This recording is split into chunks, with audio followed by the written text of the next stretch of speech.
Hello, everybody. Welcome back to Hinamizawa after several weeks because I have been sick and it's awesome and I'm still sick and it's cool. Anyway, so we were about to watch a child disappear from a locked room, which is really weird because Ryukishi hasn't been known to enjoy creating locked rooms. Did you forget to start streaming? Oh, yes I did. My bad. Listen, it's been so long. It It's has been been a while. it's literally been since January, I think. It's So been so long since Keiichi's mother last saw her son. So for those of us who haven't been here for a while, I'm just going to restate what happened last time. Basically, the police surrounded Rika's house, and they're like, "There's no way she'll disappear," and now she's gonna probably disappear, and it's gonna be great. It's Well, gonna it's an be a fun time imperfect for locked everyone. room. Please understand. Alright. After hanging up on Shion, I searched for Rika-chan's phone number on my school's contact list. Oh yeah, also, Oishi-san is going to be helping me with narration because I don't think my throat can handle it. Anyway. It's a detective job. There it is. My fingers trembled with urgency, and I failed multiple times to put in the simple 5-digit number. Keiichi, Oh god. are you calling someone at this hour? It's late, and it's being rude to the other person. That doesn't matter right now. I have not done Keiichi voice in so long. I don't even remember what I was doing for him. I shouted angrily at my mother, listening to the dial tone. Pick up. Come on, pick up.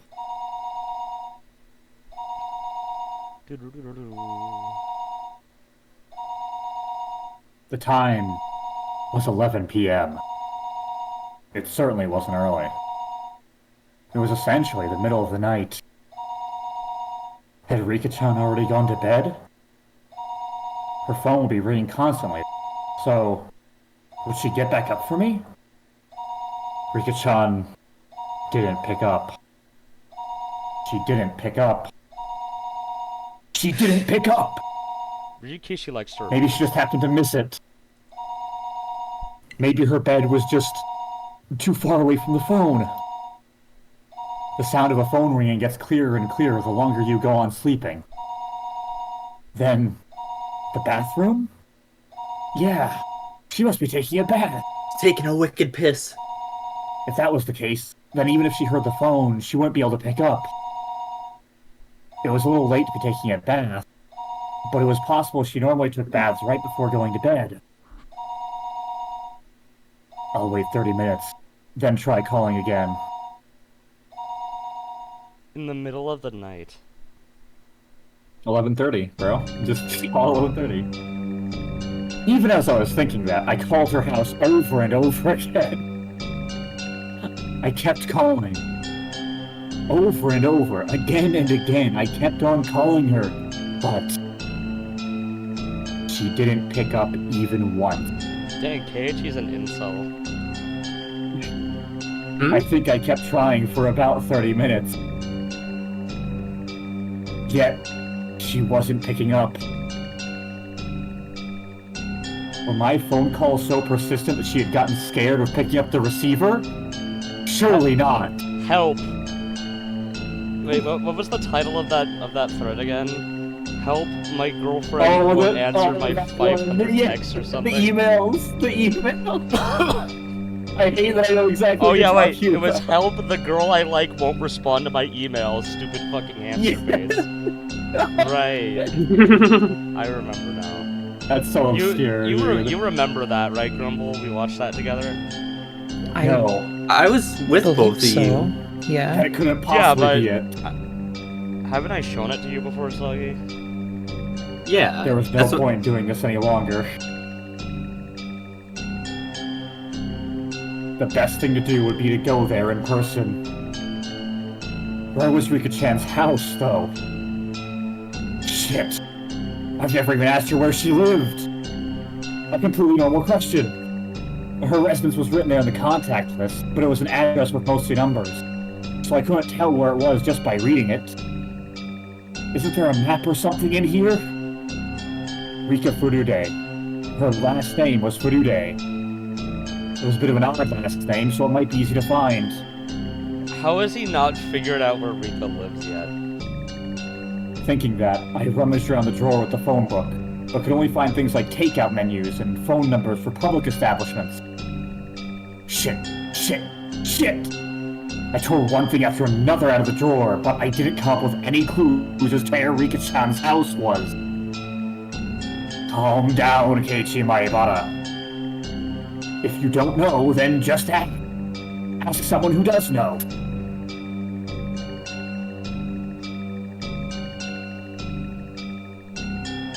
Ah, that's it. Rena's gotta know. In the middle of the night. I looked up Rena's phone number on the contact list. Rena Ryugu. There she was.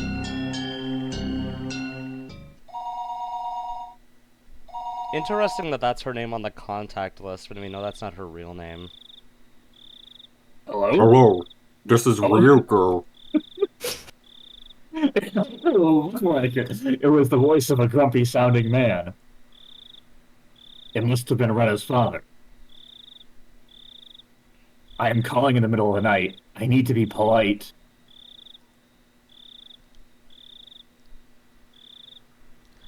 I'm sorry for calling so late at night.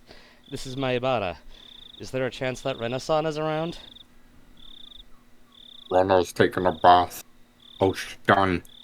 Rain, there's a friend of yours on the phone. Oh, right. Reina Ryugu was her real name, wasn't it? I'd gotten so used to calling her Rena that hearing her real name caught me a little off guard. Hello? This is Rena. Ah, it's me, Keiichi. Sorry for calling so late. Huh? Keiichi-kun? What do you need at a time like this? Well, actually, I wanted to know where Rika-chan's house is.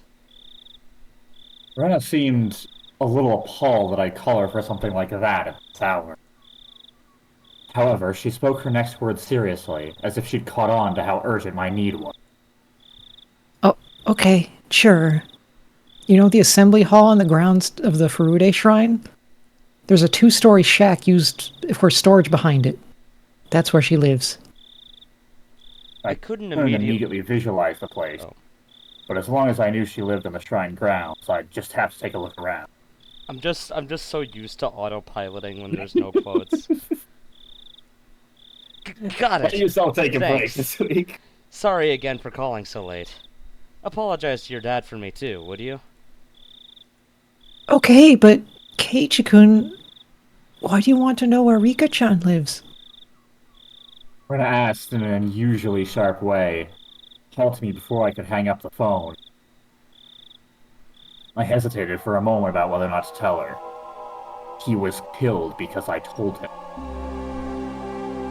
Keiichi-kun? If you're still listening, could you answer me? Why are you asking where Rika-chan lives at a time like this?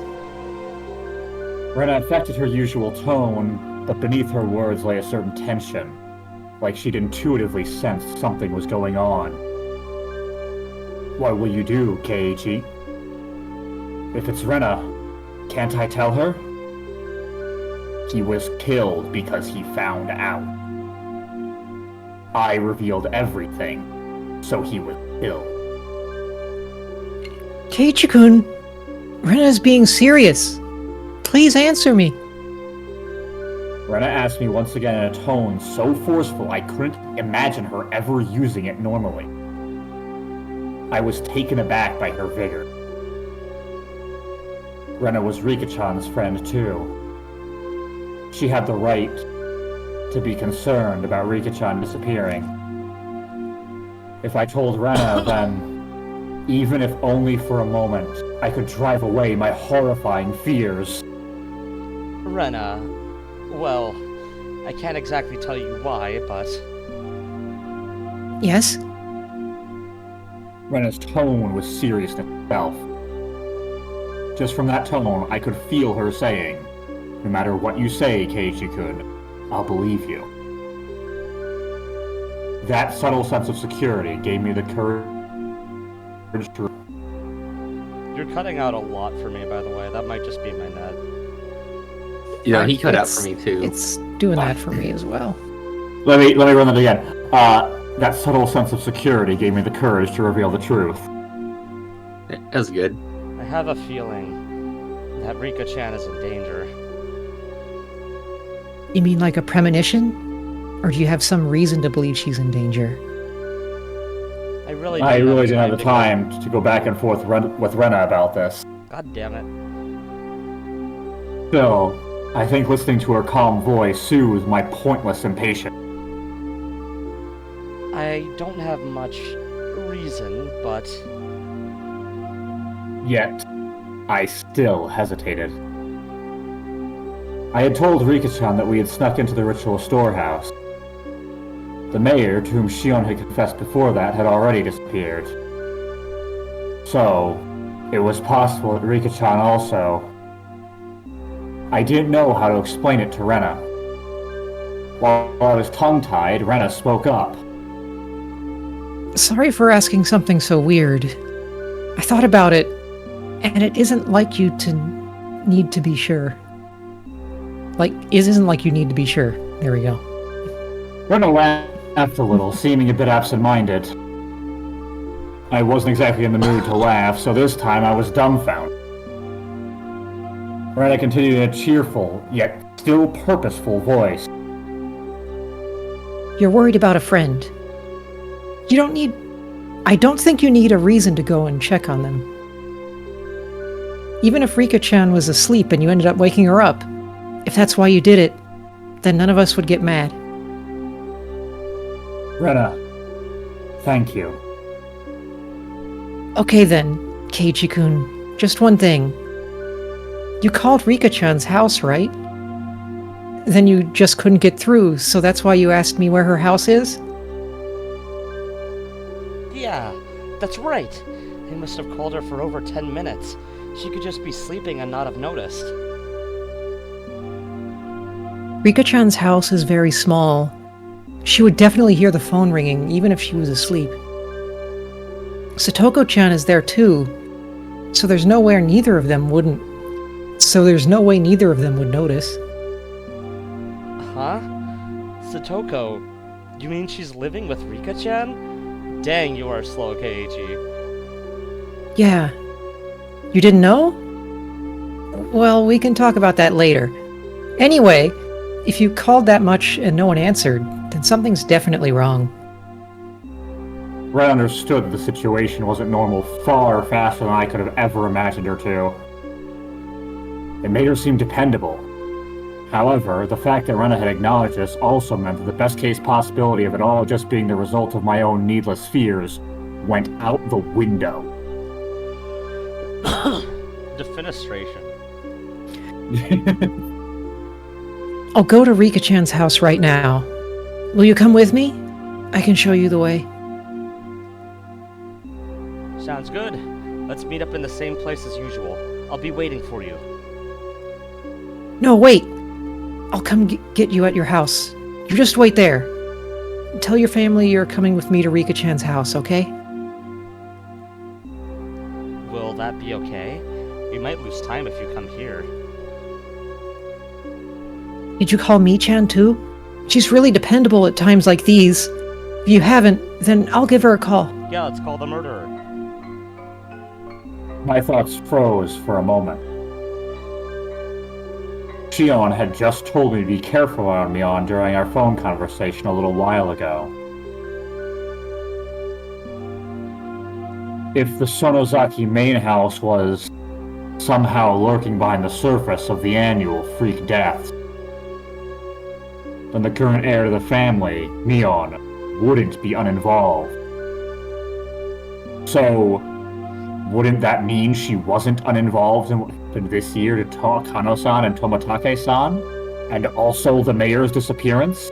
I like how he used a double negative here. I feel like that's probably on purpose. It's on proof of his purpose. intelligence. It's proof of his intelligence. It's on purpose. Okay, bye. I'll be right over. Wait for me. That's all Rena said before hurriedly hanging up. Now wasn't the time to be doubting Neon. I needed to make sure Rika-chan was safe. Oh boy. I got changed and grabbed the key to my bike. I figured things would go more smoothly if we met up in the place we usually do before school. Rena wouldn't need to come all the way to my house. My parents would probably have objected if I told them I was leaving, so I creeped out without a word.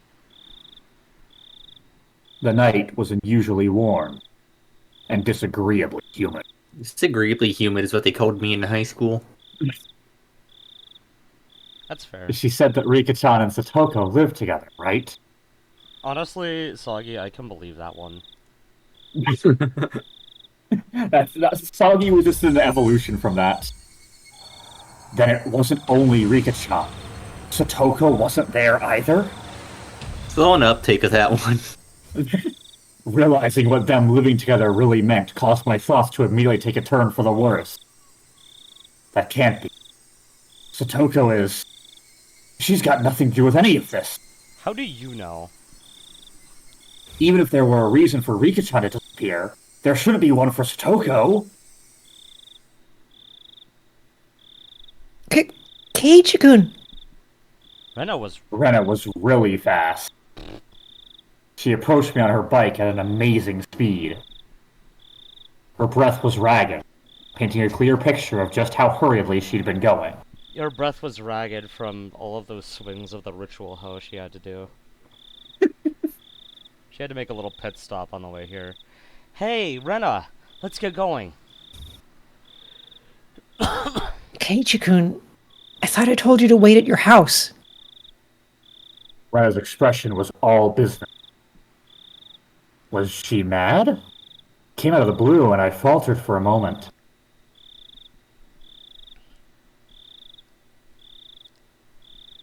Well, I just figured it would be faster to meet up here. Keiichi-kun, don't you get it? Rena shouted, clearly angry. I'd never seen Rena like this before. Do I get it? What's the problem? Rena seemed to notice she was scaring me. A couple of deep breaths. Then continued as if admonishing me, but her expression didn't soften at all. Keiichi-kun, the whole village is in an uproar now that the elder disappeared, right? I like how he said that her expression didn't soften at all. And then it her did. expression softened. Very clearly just softened. Yeah? Now you're telling me that Rika-chan and Satoko-chan aren't where they're supposed to be, right? Yeah? That about sums it up. Then you need to be more careful.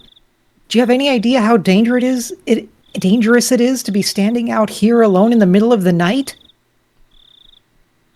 I began to understand where anger was coming from.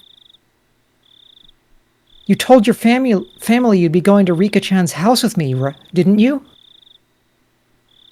So that in the worst case scenario, if you and I were to disappear, people would know when and where we did.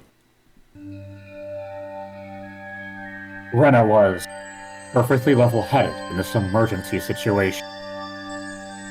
Ever since the night of Watanagashi, every night, someone had died or disappeared. I feel like your noise suppression might be suppressing some of Let me- this a little bit. Let me, check then real quick.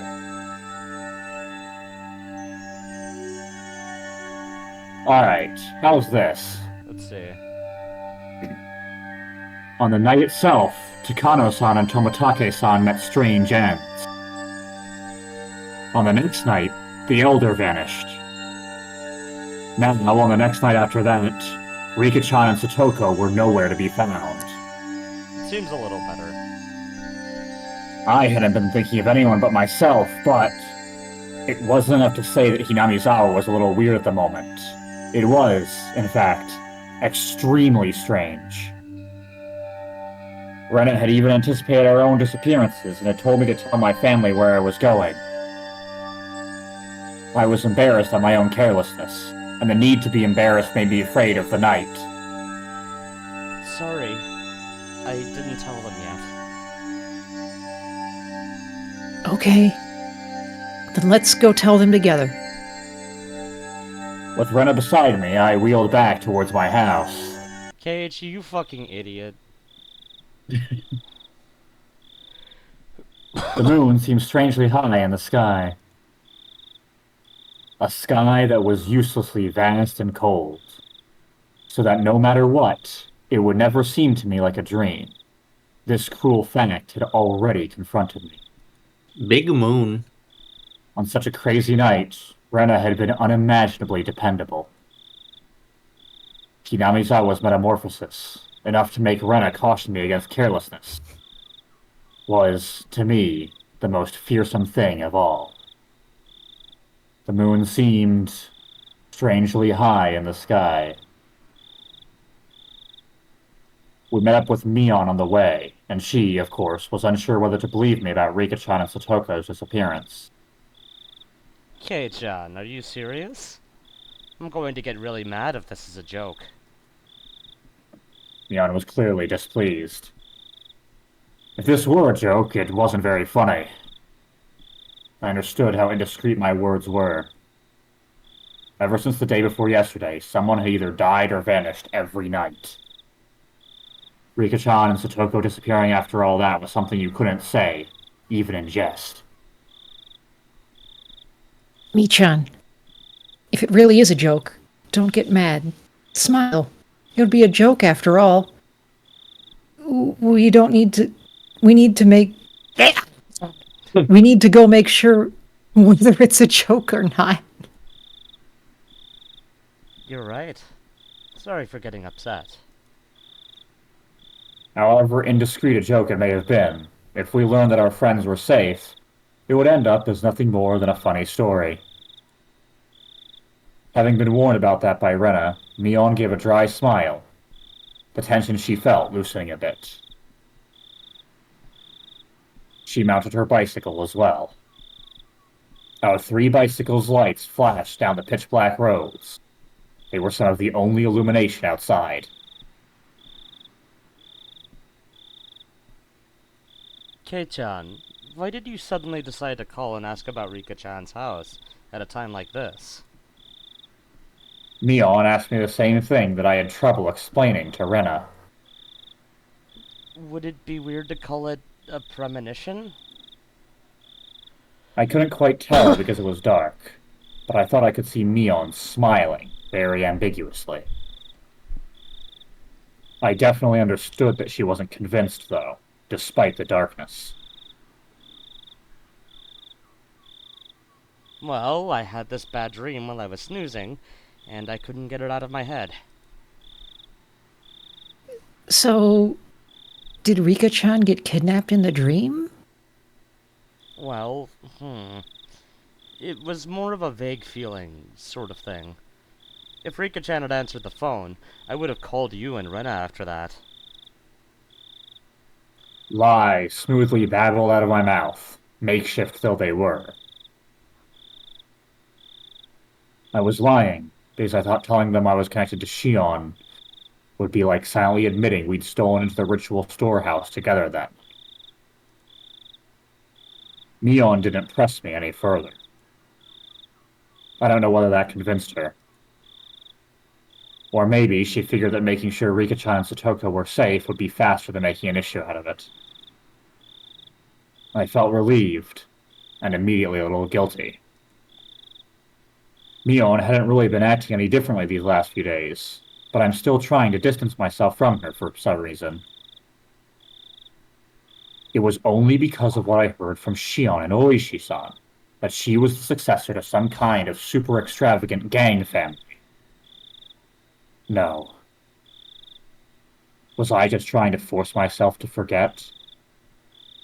Don't do that, Keiichi Maebara. Wasn't it Wasn't it Mion who was the first to ask about the night of Watanagashi? In such a harsh tone at that. Have I already forgotten the terror I felt? At the time, Mion looked like someone different from the Mion I knew. When I think about that Mion, then Shion and Oishi-san's descriptions of Mion made a tiny bit more sense. That's it, isn't it? If it wasn't for how she acted that day, then I wouldn't be feeling this way towards her now. What on earth was going on with her back then? I was conveniently thinking only of everything she had done after that, while disregarding the very first thing, the thing I should have been looking at the most, wasn't I? Mion was pedaling her bicycle in front of me, her long hair fluttering in the wind. No matter how long I looked at her back, it never gave me answers to any of my questions. We went all the way to the stone steps leading up to the shrine grounds. Of course, we weren't going to want to haul our bikes up there, so we parked them beside the staircase instead. So this is the Furude Shrine. Everybody comes and goes as they please, as if it were a park. But this place is actually a grand estate owned by the Furude family. So the entire shrine is private property. It really makes you feel the passage of time. 10 or 20 years ago, it would have looked the exact same. Then wouldn't that mean that the Furude family is really old? With a history going back for generations? Yeah, they're gone. That's odd. Rena said something clearly disquieting, so I ran over to her. What's wrong, Rena? Rika-chan and Satoko-chan always leave their bicycles here. See? They're gone. I took a look around. Indeed, there were no other bicycles aside from the ones we'd taken to get here. Couldn't they have parked them somewhere else? Could they have brought them up the stairs? Those girls couldn't do that, Keiichi-kun. Just as she said, I couldn't imagine Rika-chan and Satoko lugging their bikes all the way up there. We hadn't yet knocked on Rika-chan's door, but the reality was already sparking some ideas that weren't what you'd call good. Maybe they were just parked under some trees and we hadn't noticed them. I refused to believe that not being able to find their bikes here was proof that they disappeared. Let's go. The only way to make sure is to check their house. We all nodded and dashed up the stone steps.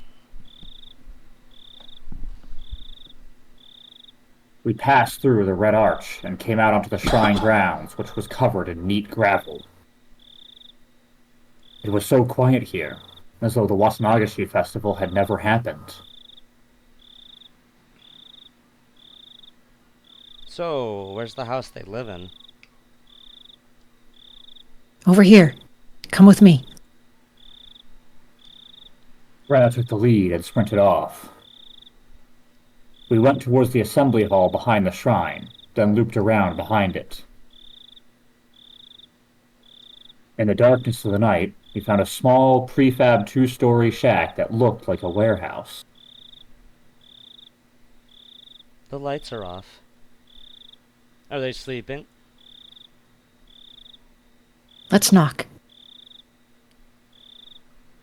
Rena and Mion neared the shack, which didn't really look like a place people would live.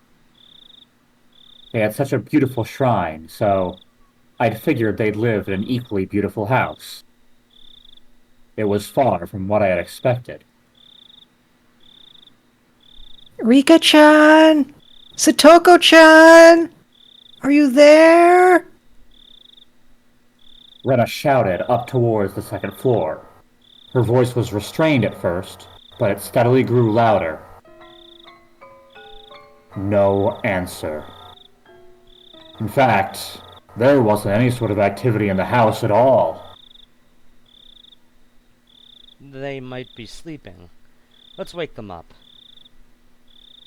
Leon banged on the shutter with both hands, and the loud sounds echoed into our surroundings.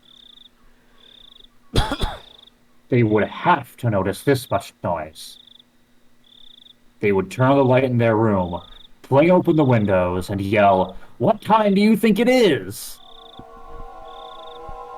That, however, wasn't happening.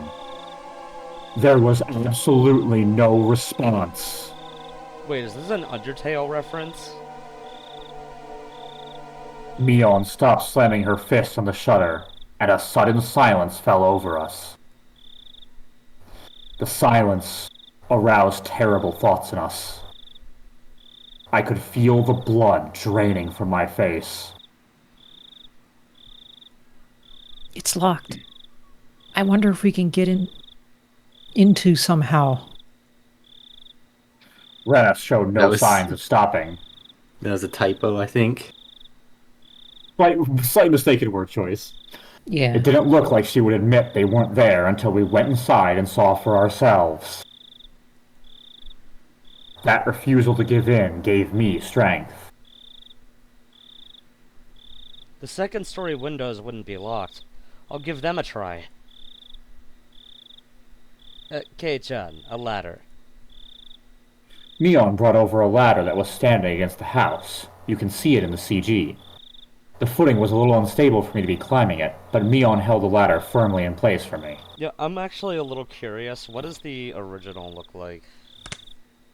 Is it a is Or it a is it some ladder or shitty a step shit? ladder? Looks like a step ladder. Oh, it's like one of the most That's faithfully a adapted. step ladder. That's like one of the most faithfully adapted CGs so far. That's kind of interesting. Practically 1-to-1. Yeah. Yeah, that's definitely a step ladder. Alright. Anyway, moving on. Already read the slide. Oh, okay. I hadn't climbed too many ladders. Step ladder. My inexperience with them exposed, by not knowing that it's a stepladder, I climbed up one step at a time. I mean, and tried to stepladders are open ladders. Each window on the and tried to open each window on the second floor.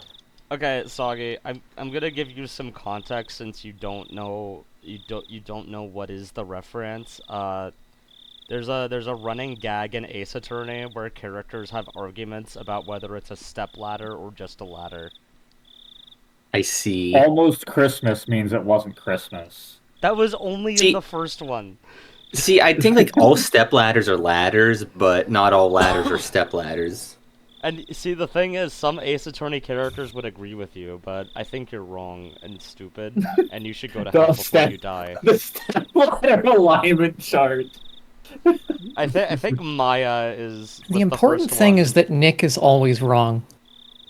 Is Nick's team Yeah. step ladder or team ladder? I forgot. Nick's team ladder. Oh yeah, then he's wrong. I think Maya is team step ladder, right? Yeah, I'm pretty sure. Yeah, Maya is cool and based. Anyway, Yeah, I'm right.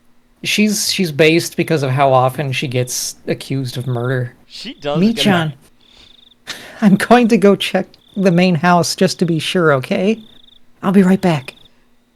Have you seen that like YouTube animation where Nick blinks and like all of a sudden there's just like a murder weapon with Maya's fingerprints on it? and like she nuked an entire country or something. That sounds about That's right. like That sounds that's like a accurate. Dubas Grubas thing. It sounds like. Probably.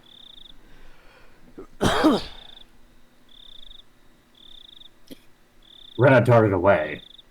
What? A main house? It's the Furude family's actual house.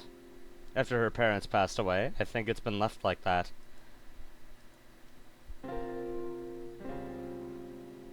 Ah, right. Rika-chan's parents. They passed away, huh? New music. At that point, this has been used multiple times in this arc already. Oh, I said it was new music last time, so now he has to say it's new music this time. Oh, of course, of course. At that point, I recalled something else. Wasn't Satoko living here too? Satoko's also an orphan. Her parents fell from a cliff because of Oyashiro-sama's curse. Then her older brother, Satoshi-kun, he disappeared.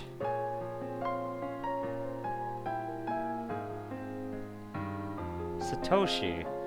I've heard that name before. I remembered. He was the one who disappeared last year because of the curse. Ever since then, Satoko and Rika-chan have been living in the shack. Neither of them has any family, but at least they're together. They help each other out. Rena said main house, didn't she? Wouldn't it be easier to live there? The curtains were drawn, so I couldn't get a good look inside to see, but 2 young girls living together seemed like a pretty tough life. I think she tried that at first. She said it was hard, though, because it reminded her of her parents. I had no idea. I feel really bad for them. They were normally so cheerful at school that I never even realized an atom of this.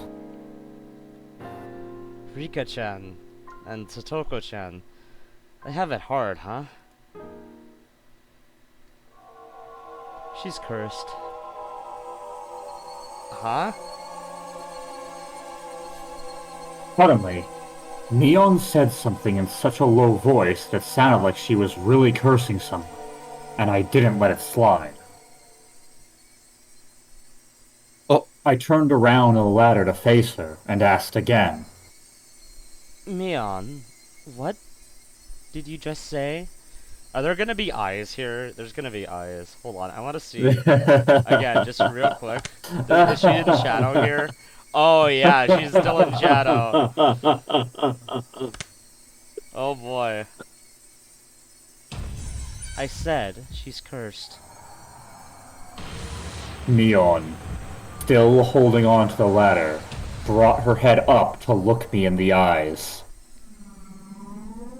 As soon as our eyes met, an absolute zero jolt of electricity surged through my body. What does that mean? Yeah, I don't feel like that means anything. Neon's mixing eyes metaphors. clouded over, and within them boiled and bubbled a stew of chaos. Like a chill, I guess, would be the way, would be the simplest way to explain it. I think a chill ran down his spine. Anyway. Just a very colorful way of describing it. They whirled around and around like a raging sea, and bubbles floated to the surface. Wait, Raging Sea? Is this The Ring reference? You could get her eyes checked out. You're not supposed to bubble. I had at some point been trapped on this ladder, like being cornered on a dead-end street. Mion, why are you making that face? I intended to follow it up with, "You're going too far with this joke," and give her a forced smile. However, on such uneven footing as I was, the only thing that came out of my mouth was a hoarse groan as I desperately struggled to not let nausea overwhelm me. Satoko Hojo. She's been cursed by Oyashiro-sama. Neon answers with a response to something I never asked, as if replying to somebody else's question. The only people who fell from the park observation platform were her parents. Only her parents, who treated her like dirt, died that day. She was the only one to survive. Then she was sent to live with her aunt, who treated her cruelly, and the aunt was killed on the night of Watanagashi by some deviant, who beat her to death so violently. Her brains were everywhere, and her head was an entirely different shape by the end of it. A triangle head. Then, Octagon Satoshi, head? who always protected her, he suddenly disappeared on her birthday. Someone made him disappear, even though he wasn't abusing her. The police judged him to have run away from home, but Satoshi-kun wasn't the kind of person who would do that.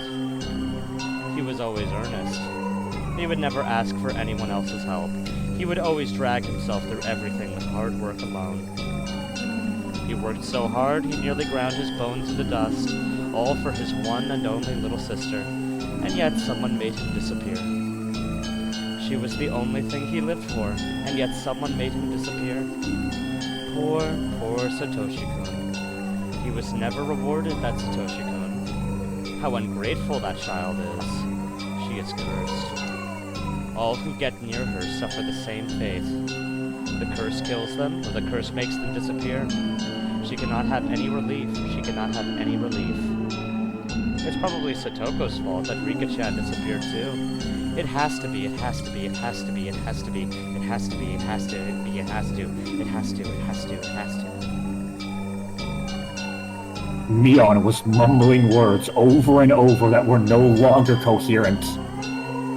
Her shoulders were trembling so hard that I could feel it through the ladder. I almost lost my footing, which made me realize just how far away the ground really was. Calm down, Mion.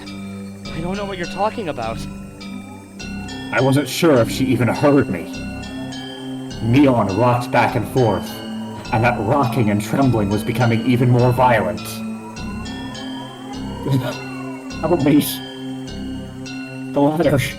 It's falling. Help me.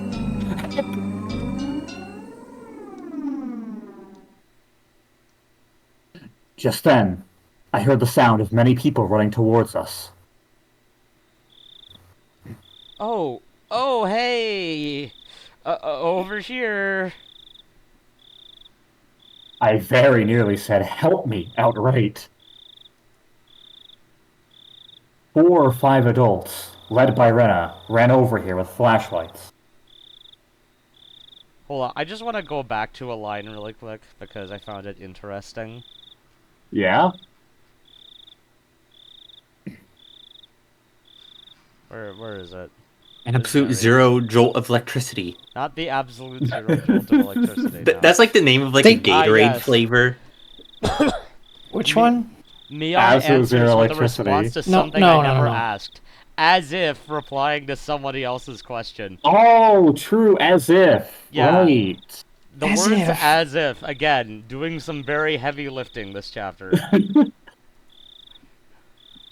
Keiichi-kun! Mi-chan, sorry it took so long. I borrowed the key. Oh, nice one. Seems all the windows and doors are perfectly sealed, like a sort of locked room mystery. Just gonna pretend her entire outburst never happened. Beautiful. Well, Sensitive yeah, Mion. that's what she's clearly doing, so that's what I'm doing. No, I mean Mion herself. Oh, I God. was getting worried. When I heard Mion talking like nothing had just happened, I again felt a chill run through me. The person currently holding the ladder in place. It was definitely Mion. It was the real Mion Sonozaki. Or it could be Shion. Then, the person muttering to themselves just a few seconds ago. Who was that? Alien. The person who was mumbling about terrible things, like curses. Who was that?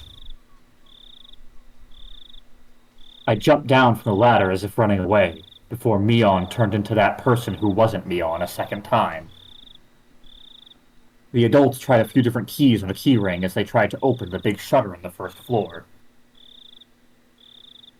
Rika-chan's house used to be a disaster shelter for the town council, so the key to the shutter is still kept in the mayor's house. Uh-oh. That's not good.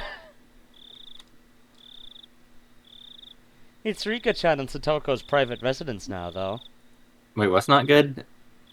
The key was in the mayor's house. The mayor who disappeared. That's not good.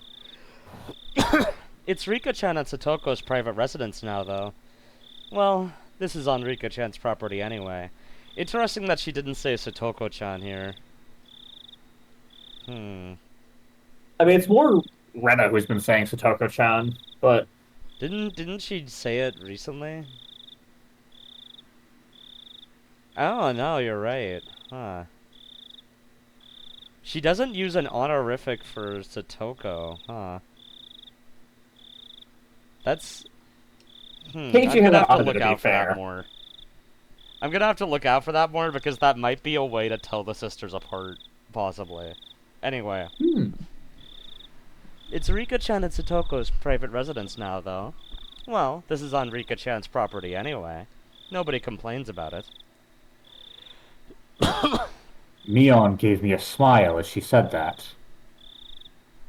I, however, could only return her gaze with an aghast expression. Mion was acting all too normal now, but that only contrasted all the more sharply with her earlier, un-Mion-like creepiness. Bang! Bam! Clatter, clatter, clatter, bang! The shutter opened up for the first time in a very long while. Rena located the light and wasted no time going inside. I followed her in. Rika-chan! Satoko-chan! If you're here, say something! We climbed a narrow staircase. It had looked like nothing more than a warehouse, but now that I was inside, I could feel how lived in it was. It was a person's home.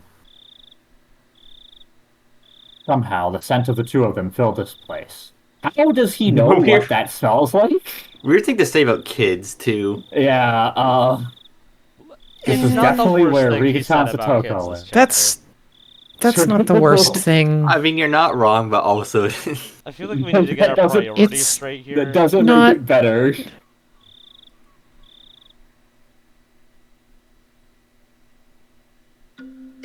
The first floor doubled as a town assembly warehouse, but the second floor was a space entirely for living. This is new. Indeed it Just is. like a one-room apartment, past the kitchen was a living room taking up about 150 square feet. I'm glad Keiichi's a contractor. Dressers, cupboards, and the like were packed together into the space, and in the corner there was a huge pile of clothes that appeared to have just been taken in from drying outside. In the center of the living room was a fold-up table, and on it were small containers for things like soy sauce and salad dressing. The sense of a frugal lifestyle drifted from all of it. It was strange that they weren't here in the middle of the night like this. The adults, climbing the stairs one at a time, began to make a fuss and talk amongst themselves. So, not here? Yeah, they're not here. This is definitely weird. The village had just been thrown to chaos yesterday because of the mayor's disappearance. Then today, even Rika-chan and Satoko had... Were they out playing somewhere together? That can't That be. can't be. Their bicycles aren't here, though. Where would they have gone so late at night? Have they just not come back yet? Hey, Where did they go? The adults put forth various possibilities, and the house immediately devolved into a state of confusion. Eventually, Mion settled them down. I don't want to believe it, but the mayor, Kimiyoshi, disappeared yesterday. We can't say this is unrelated. The adults' faces paled at Mion's declaration. Mine and Rena's did as well. Adultses. Let's see. Let's see. They could have gone nearby for some tea or something, and then accidentally fallen asleep. Whoever invited them might just not be able to wake them up at all, too. Let's eliminate that possibility first. Makino-san, please go around to the houses near the stream. Keitaro-san, go look near Ozaga Lake. Okamoto-san, you... Mion promptly gave directions to the villagers. That last one is the only familiar name, I think. It's his dad, probably. Probably, yeah, probably the kid's dad. How do I put this gently? The fat one. I don't think that was very gentle at all. Okay, listen. You're how supposed to else would you say severely differentiate them? rotund. Severely rotund. Geometrically Fucking challenged. round. Shapely Listen, is one what of you're them is supposed to say. clearly a little bit more heavy set than the other, and then the other one is a stick. Okay, that's how I'm differentiating them in my head. Of course, of course. Okay, go ahead. I already said that line. Fuck. The adults followed them without hesitation, despite her age. Despite all my age. I am still just a rat in a cage. We'll remain here and call up anyone we can think of on the phone. Okay, everyone, you have your orders.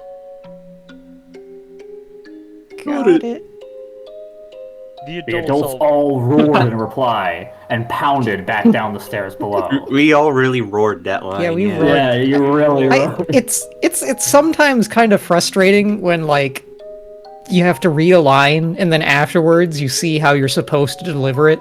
That's one advantage that the novel style has, because all of that text would have just been on the same page. But I feel like this is probably easier for a read-through, so... It's also yeah. funnier. Yeah. Wow, Micha. You're not only chairperson of the school, but Hinamizawa too. Well, yeah, we know this. No time for jokes. Hey, step aside. This old man is using the phone. Oji-san. Neon grinned proudly, took the receiver, and got started. Rena gave Neon a trusting look, considering her dependable for doing all of this. My feelings, though, were a little more complicated, since her leadership seemed to be affirming the Sonozaki family successor impression that Shion and Oishi-san had given me. Stop right there, Keiichi Maebara. None of that matters right now. The most important thing is to make sure Rika-chan and Satoko are safe. Let's see. Couldn't there be a clue hinting at where they might have gone somewhere in this room? Investigation time.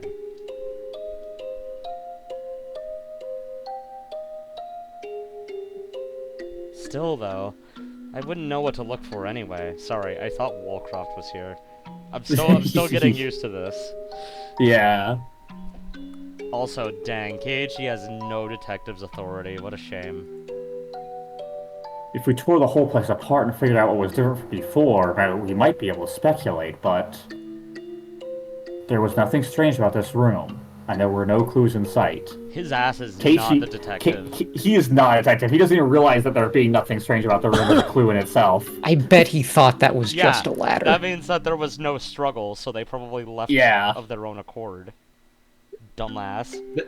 He should look behind the clock to be sure they didn't put like a syringe full of liquid to Yeah, kill yourself exactly. back Yeah, there. why isn't he looking behind the clock for the syringe note?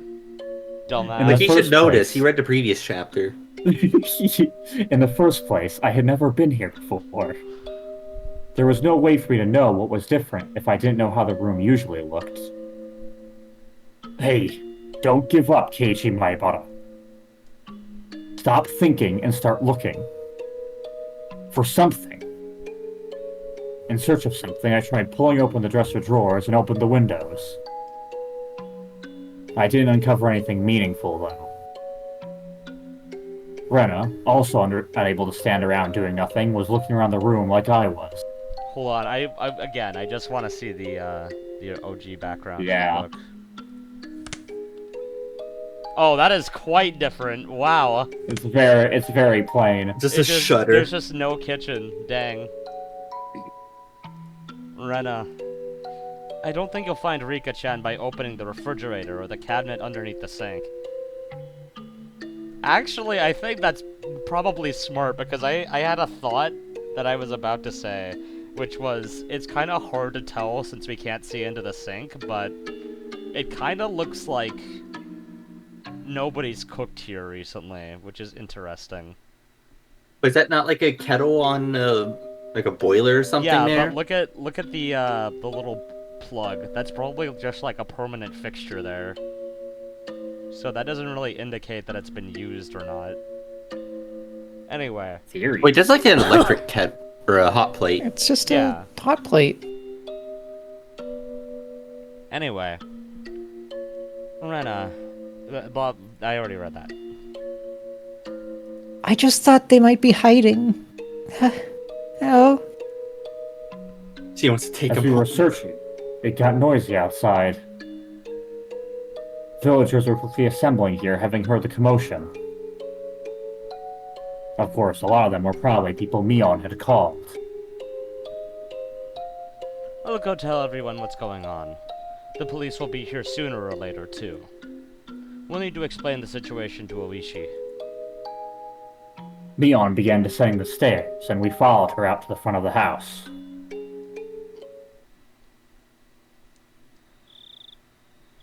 There were already around 10 adults there, and all of them looked uneasy.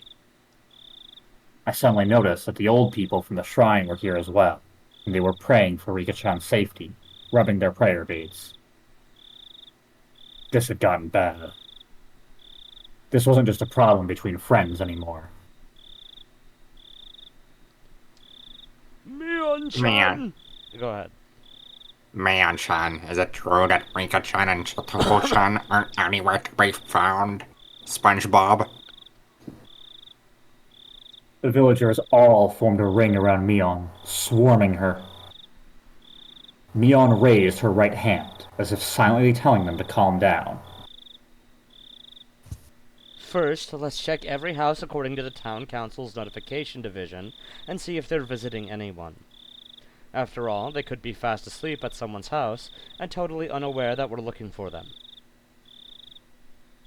It would definitely be hard for someone to wake up Rika-chan if she had eaten a good full meal and fallen asleep like a kitten afterwards. Oh, how nice it would be if that were the case. I don't want to think about this, but it's also possible something bad has happened. Mion's face grew remarkably more grim, and a wave of silence washed over the adults.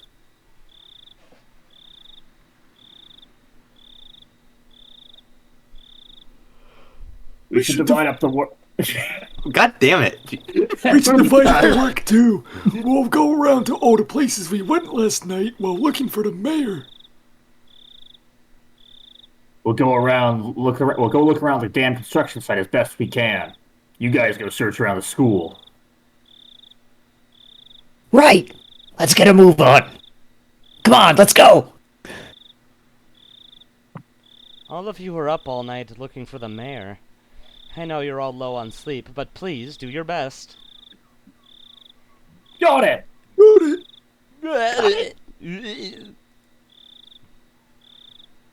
With that as their signal, the adults scattered in every direction.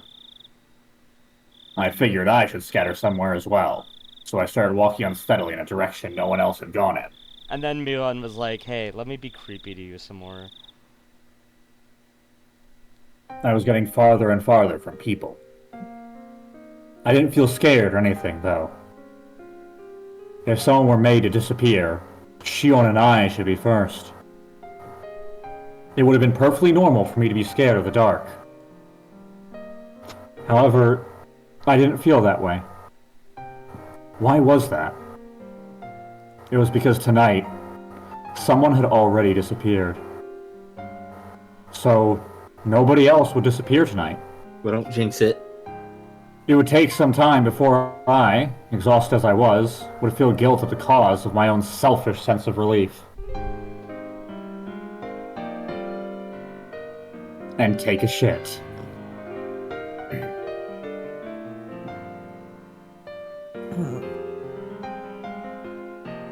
Alright, do we get tips? Let's see. Nope. Whoa, pan up. Suddenly, my vision cleared, and a cold wind caressed my body.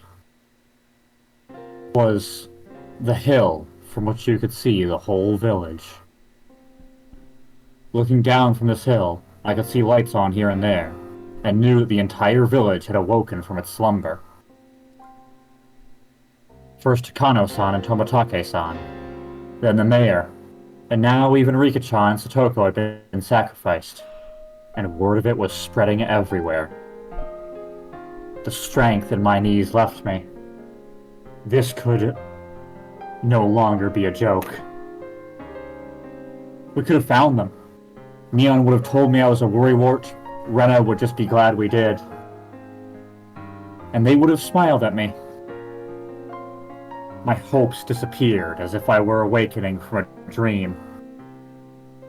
That was what the view I could see was telling me. Following my knees, my arms both bent forward onto the ground, and I clawed at it with my nails.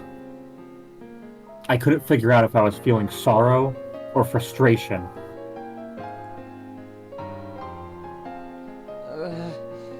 Is this my fault? I couldn't endure the burden of my own sin, and I had just told Rika-chan about it. They had nothing to do with it, but Rika-chan and even Satoko had been sacrificed. It was like a cross that Shion and I would each have to bear the weight of until we ourselves were erased. Well, if I'm going that far, then the problem started long before that. My original sin of breaking taboo and entering the ritual storehouse without asking. Original sin? Is that Bibble reference? I knew I shouldn't have gone in there from the start. Yet I lost out to cheap curiosity. I hadn't felt so angry at myself until this very moment. There was a crunching sound. I wasn't even interested in who made the noise, despondent as I was.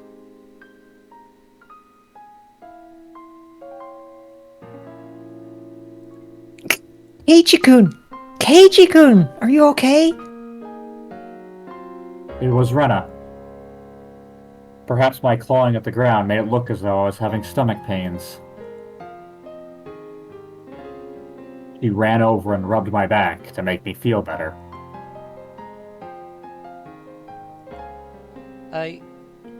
This is all my fault. It's because of me. It's my fault. Keiichi-kun's fault? You didn't do anything wrong. Please don't blame yourself for this.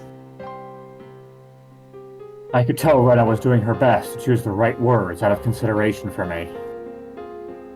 That's why I could sense her intent behind those words. Keiichi-kun, you know why Rika-chan and Satoko-chan disappeared, don't you? Is what she really meant to say. That is quite the extrapolation there, Keiichi. Because it was an emergency, Rena had ignored the reason why I wanted to make sure Rika-chan was If there's... But Go ahead. If there's anything Keiichi-kun's good at, it's knowing what women are thinking. I mean, that's why he's surrounded by women at all times. Yeah. That's just how it be sometimes. I don't think you finished your line read, by the way. I did, but I'll do it again if you want. I did not hear it, sorry. Because it was an emergency, Rena had ignored the reason why I wanted to make sure Rika-chan was safe. But now that we'd actually confirmed her disappearance, it was only natural Rena would start to wonder about why. However, with the situation having gone this far, I couldn't possibly tell her now. I didn't want to admit that Rika-chan and Satoko disappeared, but I couldn't let Rena disappear either. Keiichi-kun, if you stay out here in the wind, you'll catch a cold. Rena sat down, bringing her eyes level with mine. They told us that children should go back home to sleep. Rena showed me her watch as she said that. It was long past 1 in the morning. Time was passing too quickly. Had I been crawling around here for that long? If we don't sleep soon, we'll have trouble getting up for school tomorrow. Even the adults are really worn out, since they were up searching for the mayor last night, too. They were saying they'd break up a little earlier tonight. I was a little upset that they weren't allotting as much time to this as they had to search for the mayor last night. But that was something I, the cause of everything, had no right to criticize them for. It's all right. The police arrived a little while ago. Look, there's police cars coming into the village right now. Hearing that remarked, I looked down at the village to see that there were, indeed, more cars than one would normally expect at this hour, coming from the darkness on the other side of the mountain. However, none of their emergency lights were on. Of course, their sirens weren't wailing either. That's right. All of the incidents that occurred right after Watanagashi were seen as the product of Oyashiro-sama's curse, and would be handled in secrecy. Rika-chan and Satoko, too. Their disappearance would end up exactly like the other serial incidents in the past. Surreptitious, unresolved, declared a mystery, and disappear from memory. Rika-chan's face, her sweet face, like a Western doll's, would fade away. Satoko's smile, her energetic, fanged smile, would fade away. He's a vampire. The more I tried to remember them, the less I would be able to. I deserved to be called an idiot dozens of times over, and it wouldn't be enough. I couldn't hold back the tears at my sheer stupidity. Well, he's acknowledging it, so that's good. I don't know what you're blaming yourself for, Keiichi-kun, but you should stop. I wasn't about to deny it. I couldn't. Even so, I couldn't affirm it either. I wanted to at least keep Rena out of this. If she found out, she would become involved.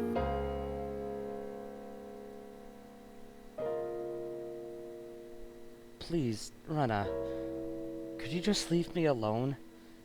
Even if I went home, I wouldn't be able to sleep. If I couldn't get to sleep, then I at least want to search for Rika-chan and Satoko until I collapsed. The entire village was looking, and yet they still hadn't been found. I don't think I'd be able to find them if I went looking alone at this point.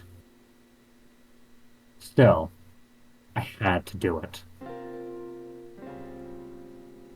They disappeared because of me. I couldn't possibly go to sleep while other people are out there searching. I had said that to myself in self-deprecation, but I soon realized that Rena was still silently trying to find the meaning in my mumblings. I realized that I had misspoke.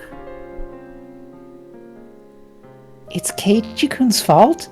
Why do you think that? Why? That can't be. Keiichi-kun, you're not at fault.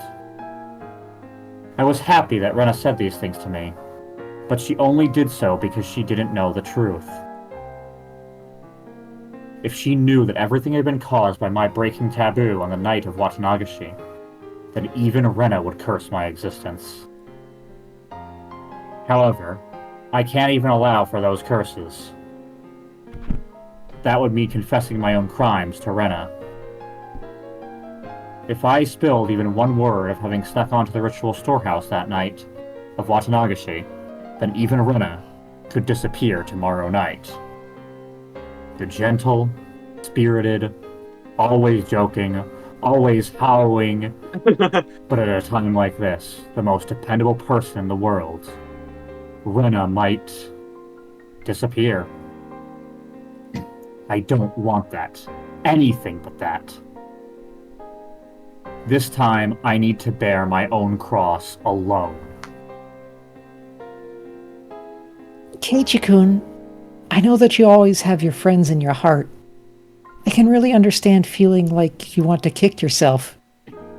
Rena knows, though, that it's not Keiichi-kun's fault.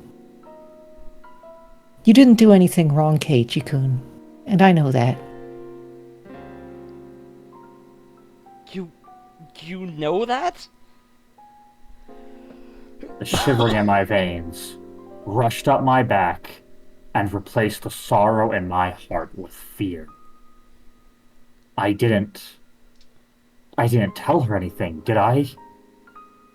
Maybe I accidentally said something that caused Rena to figure it out? This is bad. Now Rena will disappear. Rena will disappear. Rena will disappear. Then Rena, the same way I always did, grabbed my head and began to pet it roughly. Keiichi-kun, are you thinking that Rena might disappear now too? Because of Oyashiro-sama's curse? She puts more force into the hand rubbing my head. You don't need to worry about that. Rena isn't going anywhere. I promise.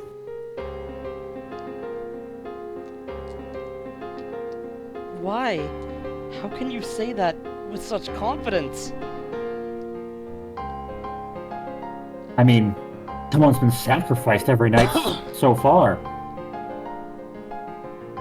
There was no proof that it wouldn't happen again tomorrow night.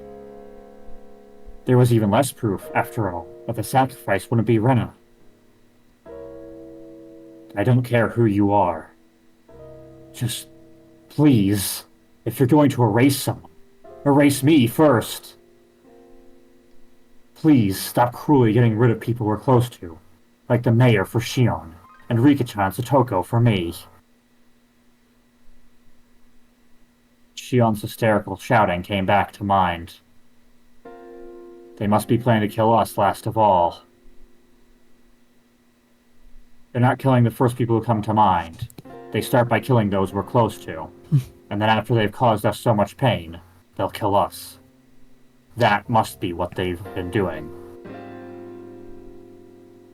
But... Rena... Please, don't disappear. Please don't. As long as I'm still here. I can no longer conceal the sobs welling up within me. Come on, Keiichi-kun. Crying doesn't suit you. Let's go back to the others. The housewives are cooking some miso soup for us. It'll warm you up and calm you down. Rena prompted me to stand. I didn't have the energy to oppose her, so I stood as she urged me to. We returned to the shrine grounds to find several gas stoves there with miso soup in big pots. Many villagers there sipped at the soup they were given in dead, stony silence. Their expressions were absolutely exhausted. Everyone had just been running around the village until a little while ago. From the dreary looks on their faces, though, I assumed they hadn't come up with anything yet. Kei-chan, where did you go? I was worried you'd disappear too. Sorry. Mion held out some miso soup for me, but I refused the offer. I didn't have much of an appetite. Mi-chan, how is it? Did you find any clues? Mion took a sip of her soup, her expression frank. None at all. School ended and they went home. Then, the two of them went somewhere on their bicycles. Moreover, nobody ever saw them riding their bikes, so... When it gets dark out in Hinamizawa, people quickly vanish from the streets. Aside from adults hurrying back home from town in cars or on bicycles, it was normal to see absolutely nobody walking around outside. It wasn't strange at all that nobody had seen Rika-chan and Satoko riding their bikes. It was the same last night with the mayor. There's no hope. Mion's apathetic tone pricked my nerves, but that anger quickly subsided.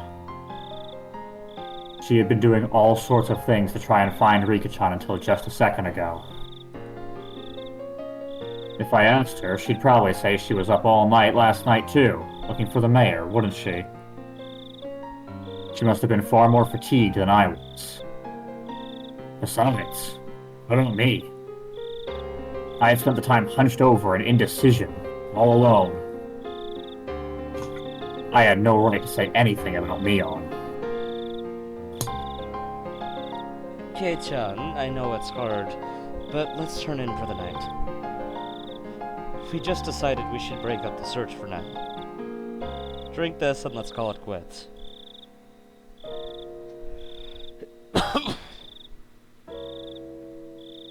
Is this the end? Oh, no, of course not. Once it's bright out again, we'll do a thorough search with the police's help. They could have gone to Okinomiya, too. People are even saying we should go through all of Shishibone City, investigating whether there are any witnesses, for both the girls and the mayor. Anyway, what happened, Kei-chan? Where did you go off to? You vanished all of a sudden. I was really worried. Suddenly I was on the receiving end, and I didn't have the willpower to respond. Sorry. I'll be more careful. Nothing happened? There wasn't anyone suspicious, spying on, or stalking you? Nothing like that? Neon demanded with a serious expression. I was being criticized for how inconsiderate I had been. Despite being in so much pain, I was frustrated that I was being criticized, but it was my sin. My sin, and I must bear it alone. Nothing. Just I'll like be the Jesus. careful either way. Sorry. Neon, now aware that nothing had happened, heaved a big sigh with her shoulders, looking relieved.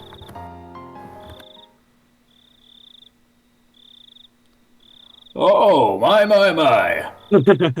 I knew I smelled something good coming from over here. I'd be much obliged if you'd allow me to have some. Wishi, could you go somewhere else? We're having a moment. We heard the repulsive voice of a fat man, also It known hears as my blubber inner in his monologue. voice.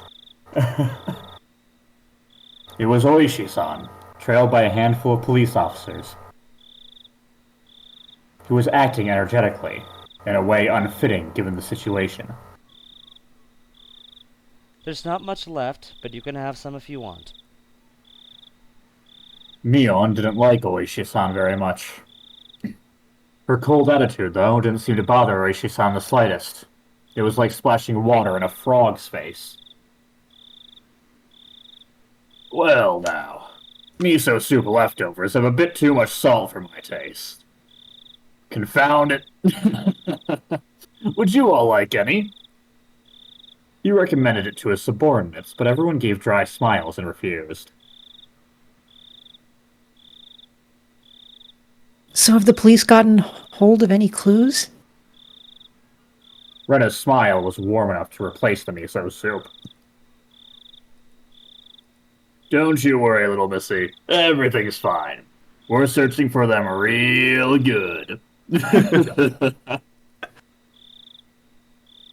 He didn't say a word about having found any new clues. In other words, there had been no progress. That sure was an annoying way of beating around the bush. In any case, it really has gotten late. All you youngsters should get on home and get some sleep. It'll be bad for your health otherwise. Yeah. Kei-chan, Rena, get some rest. These guys get our tax money. They'll handle it from here for us. We're taxpayers too, you know. I feel like a Shoba noodle chef eating my own soba.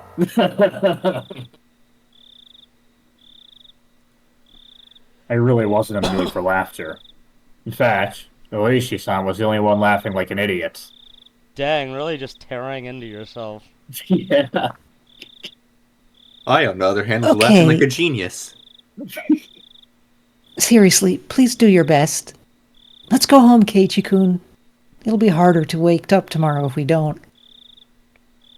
Yes, that's right. I can always bring you home if you need. Kuma-chan, why don't you bring the car?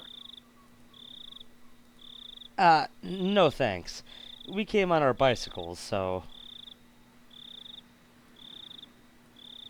Oh, no need to worry. We came in a truck. We'll just throw the bikes in the back. We may have gotten pretty sleepy, but we just needed to ride home at this point. I didn't want to bother the police like that. Rena, however, nodded. Okay, if you insist, we'd appreciate it. It's probably safer than if we went back alone. Rena just made the dialogue choice for us. Thank you, Rena. Very cool. When I thought about it carefully, I realized that Rena's idea was extremely rational. Now that it's decided, let's get a move on, shall we? Okay, bye. Good night, Rena, Kei-chan. Yeah, Mi-chan, you go to bed soon, too, okay? Good night. I waved my hand as well, saying goodbye. Rika-chan and Satoko still hadn't been found. My unease, however, was steadily being pushed away by sleepiness. Rena showed the police where our bicycles were so that Oishi-san could haul them up into their truck. He prompted us to get into the back seat. I could hear the springs squeaking as I sat down onto a seat that would normally hurt my rear end. But at this point, it was very soft and was more than comfortable enough for me to fall asleep on. Ladies first. We'll start with the little Mrs. House. Where do you live? Thank you. My house is, well... We don't get to find out where she lives. Rena's voice slowly grew distant. I felt myself being sucked into the void of sleep.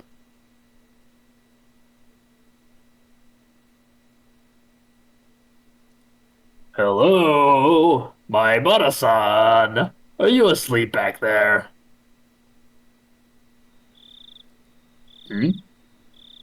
When I came to, it was quiet. The car was parked. Oishi-san was giving me light slaps to the cheek. It didn't feel good at all, so I woke up immediately. I'm sorry. I just fell asleep.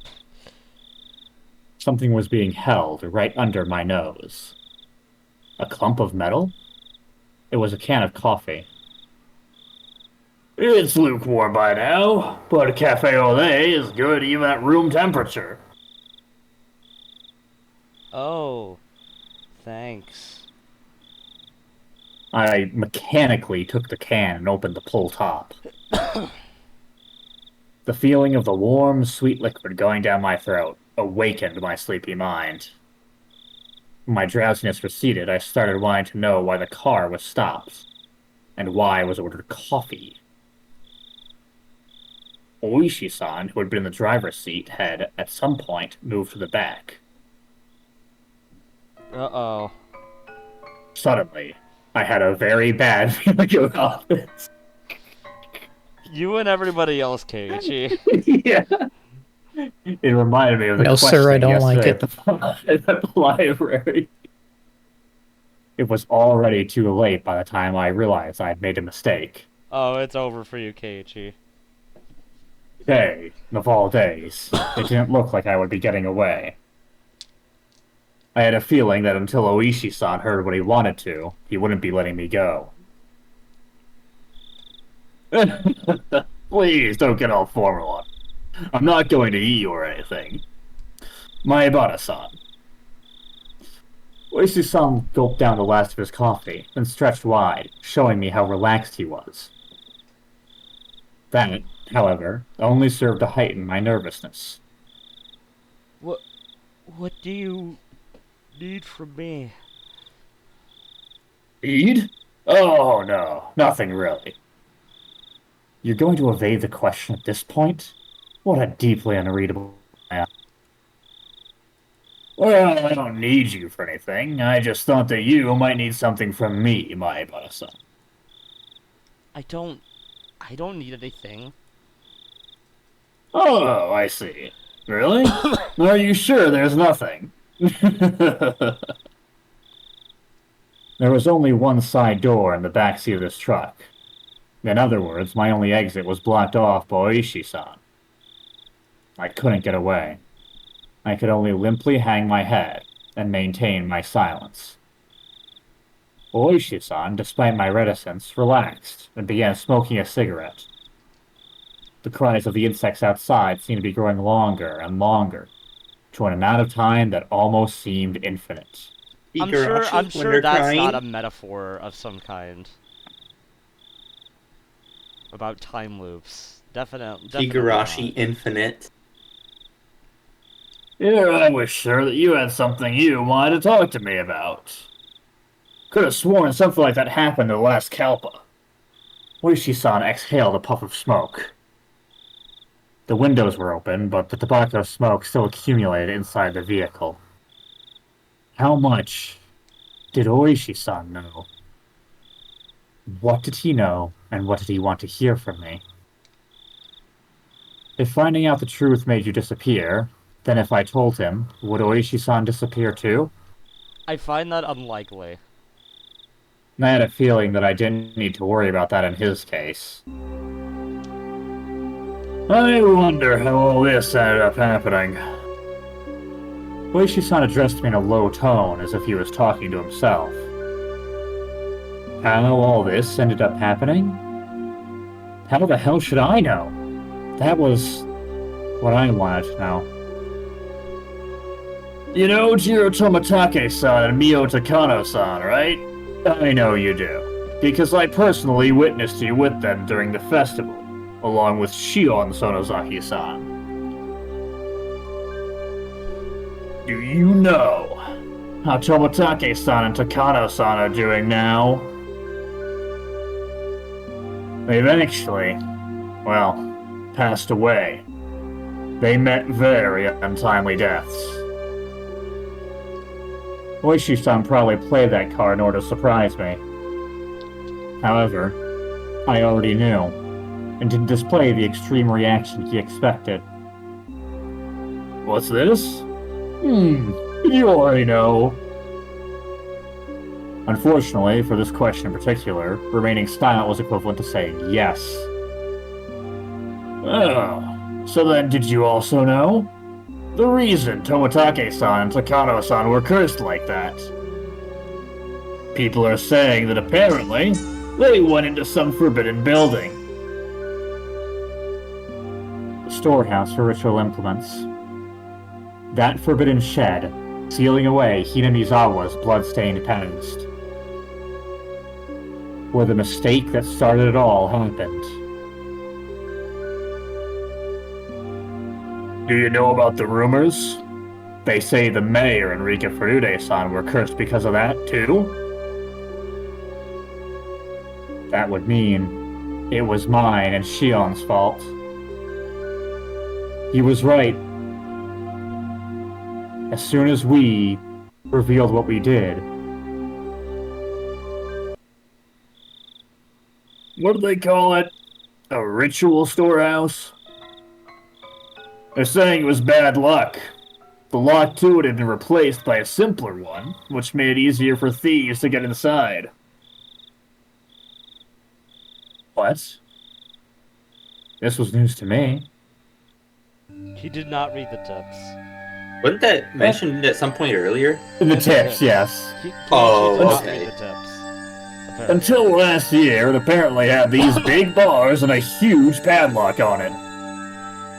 I mean, you know, ever since the priest and his wife passed away, Rika Furude-san has been managing the place, right?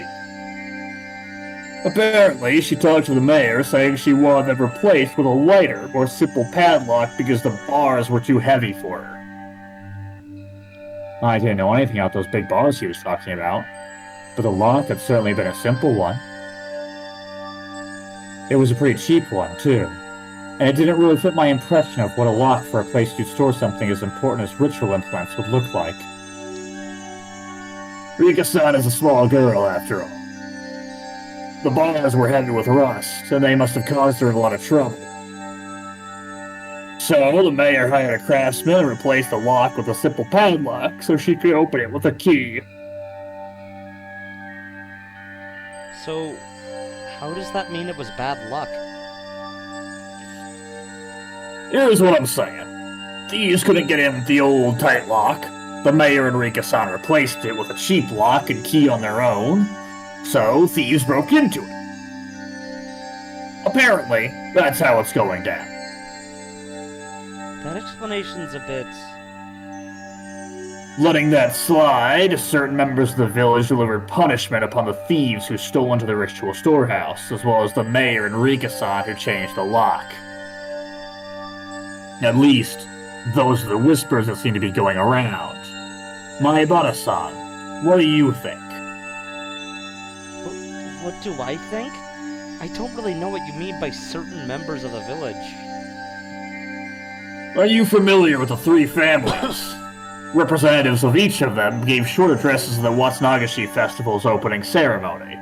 Did you see them? I came partway through the festival, so I don't really...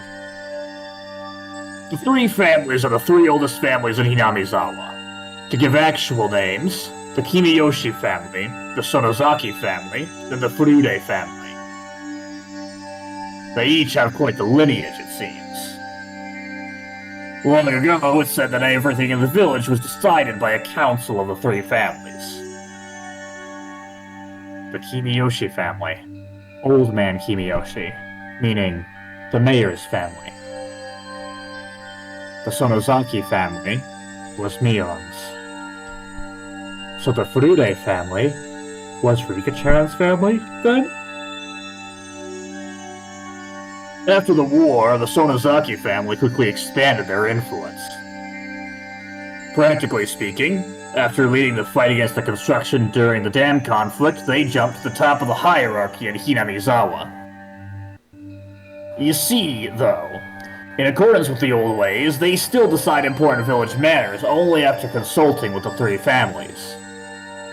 That's why the leaders of the three families each have their own address at the start of Watanagashi. In other words, the mayor, the old lady currently in charge of the Sonozaki family, and the last remaining member of the Furude family, Rika-san.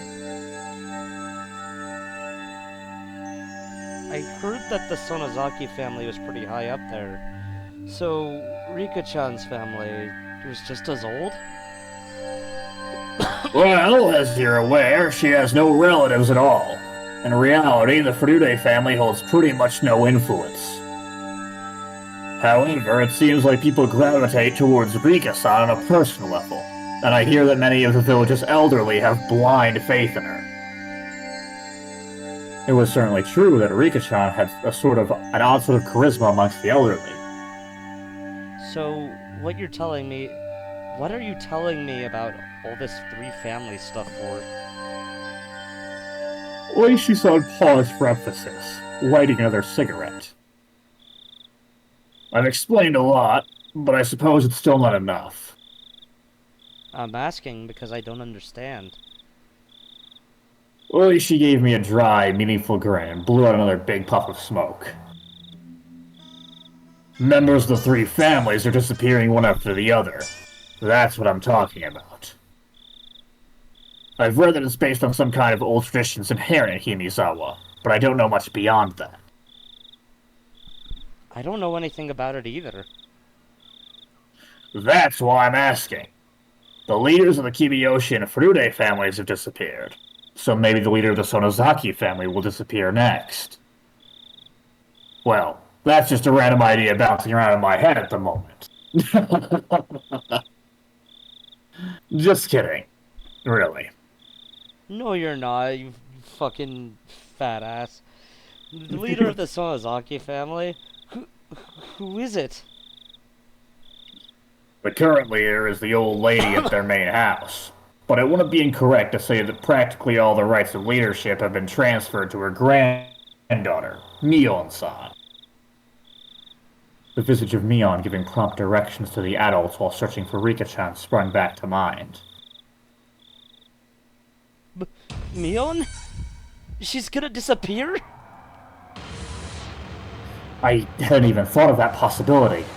All my hair stood on end. That's insane. Nobody wants that, right? Of course not. We can't allow that. Clamped. Oishi-san grabbed my shoulders with both hands. Then help us, Maibara-san. If there's anything you've noticed about Mion Sonozaki lately, please tell me. I was going along with him? By the time I realized it, it was too late. Oishi-san brought his face in closer, almost close enough to ram into me, waiting for my next words. This pressure. I can't tear my eyes away from his. That moment, I heard a beeping sound. It was from the driver's seat. He ignored it at first, but that started to bother him, so he finally let go of me and leaned into the driver's seat. Hello? Yep, loud and clear. I was saved. Of course, it's not like I could use this opening to escape. I see. Yes, alright. Let's head back then. Yes. Okay. Apparently he was being recalled. Now that I knew I'd be free, the tension in my body dissipated all at once. It looks like I need to get going. We were just getting to the good part, too. That's too bad. Oishi-san flung open the door, exited, and walked around the front to the driver's seat. He left the door open. Did that mean I could leave? You really care about your friends, Maibara-san. An admirable trait for a kid to have in this day and age. I totally understand that it feels like you'd be betraying them if you told the police anything. Maibara-san, it's the middle of the night, so go get a good night's sleep and then think about it. Just a little bit of courage from you might end up being what saves many of your friends in the end. Do you want to say that sacrifices wouldn't stop with Rika-chan and Satoko? You know this already, but every night since the Watanagashi, something has happened. In the past, the curse only occurred once per year. But this time, it's been going on for days. What a prosperous year this has been. I don't think you can call that prosperous. The night before last night, and now today. There's no proof that something won't happen tomorrow night as well. It's our job to prevent such things before they happen. But for that, we need your cooperation, Maibara-san. I just realized it's only been 3 days. This is insane. Yeah. I looked out the opened door to see none other than my own house right in front of me. It creeped me out that he knew my name and address, but I was too sleepy right now. I was too sleepy to care. Well, you're probably tired. It's already 3 in the morning. Please, get yourself a good rest. Yes, sir. I'll be going now. When I was about to get out of the truck, as if to deliver a parting blow, Oishi-san said in a raised voice. I'll be coming by every day until you feel like talking, alright? I don't believe forcing you to confess in an interrogation room is really in fashion these days. I couldn't say anything in response, but me slamming the door shut probably served the same purpose.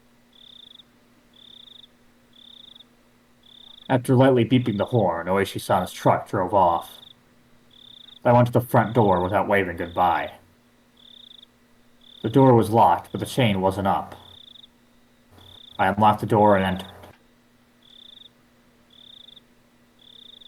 Then walked over to the staircase. Wait, did we get our bike?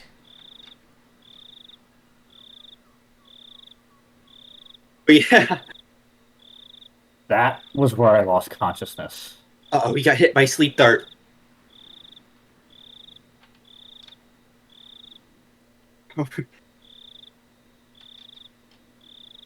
Take a shit. Shh. Oh yeah, sure, Osama hit him with the sleep dart. Oyashiro-sama asleep. Oh my goodness Yo, gracious. tips! 4 tips! So many tips. Looking forward to Satoko coming back.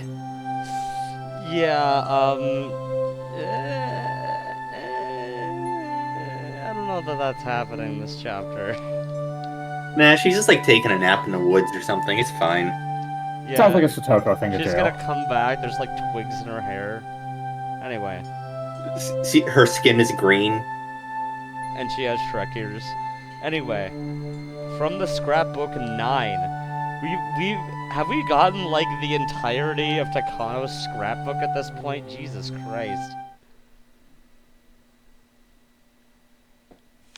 Nah, there's gonna be 12 more. Alright, who wants Takano?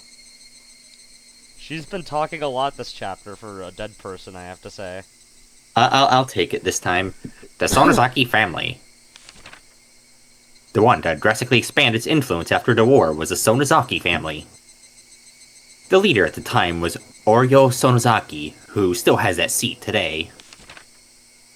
Oryo Sonozaki has grown old, and today you can only catch a glimpse of who she was at the time.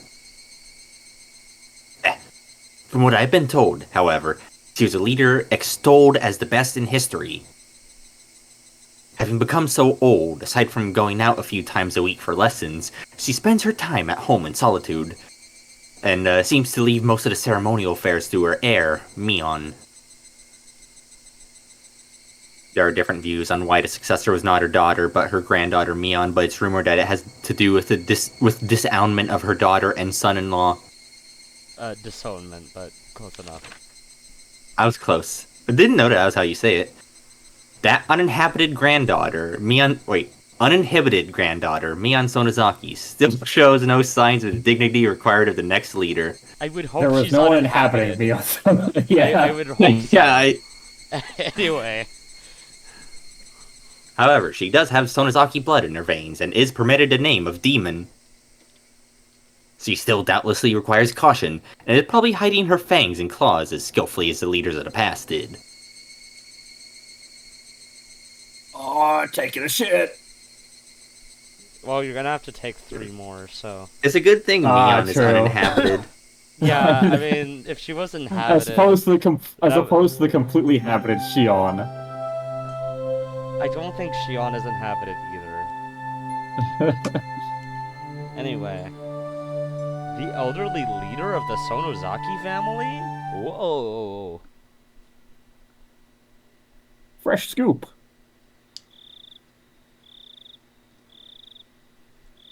Hold on, I'm gonna... I've been voicing a different cop in my 428 session, so I'll do his voice. Fair guy. Let's see here. Yes, the postal worker hasn't seen anything either. The Sonozaki main house has their seal hanging from their mailbox so that anyone can stamp their mail or parcels with it and drop it in. That's rather careless of them. So when was she last seen? She was last seen at the Watanagashi opening ceremony greetings. She apparently returned home right after that. Well, she is pretty old. From what I've heard, she goes out a few times a week to take lessons, right? Have you found out anything about that? Leon. Who is this? New guy, I guess. He's been Every mentioned a month. few times, but... Every Monday she goes to the assembly hall to practice the Taishu Goto, but she didn't go this week. Any calls to say she wasn't going to be there? Has anyone confirmed it? Nope, nobody. She apparently takes days off once in a while, though, so no one thought it was strange. Tomorrow, why don't we pretend we're at the town hall and call around 10 o'clock? Please figure out whether she's at home. How do you pretend to be a building? That's a good question. It's a very good question. Well, you gotta just do the impression of the most famous building. You know, the one that says, This "Don't be your line racist, test. I am a building." Anyway. 10 o'clock? Got it. Ever since it started to seem more and more like ancient Hinamizawa traditions had something to do with all this, he'd been keeping a careful eye on the three families. At this point, the leader of the Kimiyoshi family and the leader of the Furude family had disappeared. There was only one leader left. Oryo Sonozaki, the leader of the Sonozaki family. She was apparently a pretty old woman. Her dignity hasn't waned, but she still only appeared before people rarely, so it was difficult to confirm where she was at any given time. She, the last leader, hadn't been seen since the day of Watanagashi. Was she still alive and well within the Sonozaki main house? Or had she... According to Mion Sonozaki, she had fallen ill and was sleeping it off. I wonder if she's really sleeping. I'd like to take a look at her face. And her pulse. You can say that again. The two of them breathed out a big puff of cigarette smoke. Uishi-san, about the search warrants for the Sonozaki main house and the Furude shrine. Do you think we'll get them? Oishi didn't respond, exhaled another cloud of tobacco smoke, his surroundings now as foggy as his mind. And then Oishi turned to Kumagai and said, "Dude, I don't think that was tobacco we just smoked." I think we just smoked some purple drink. I think they're smoking on that Bhutanese Shadow Garden grown Dark Evil pack. Anyway, The blue stank. I think this is the first time that the scrapbooks have been split up like this, so that's a little odd. Let's do from the scrapbook 10.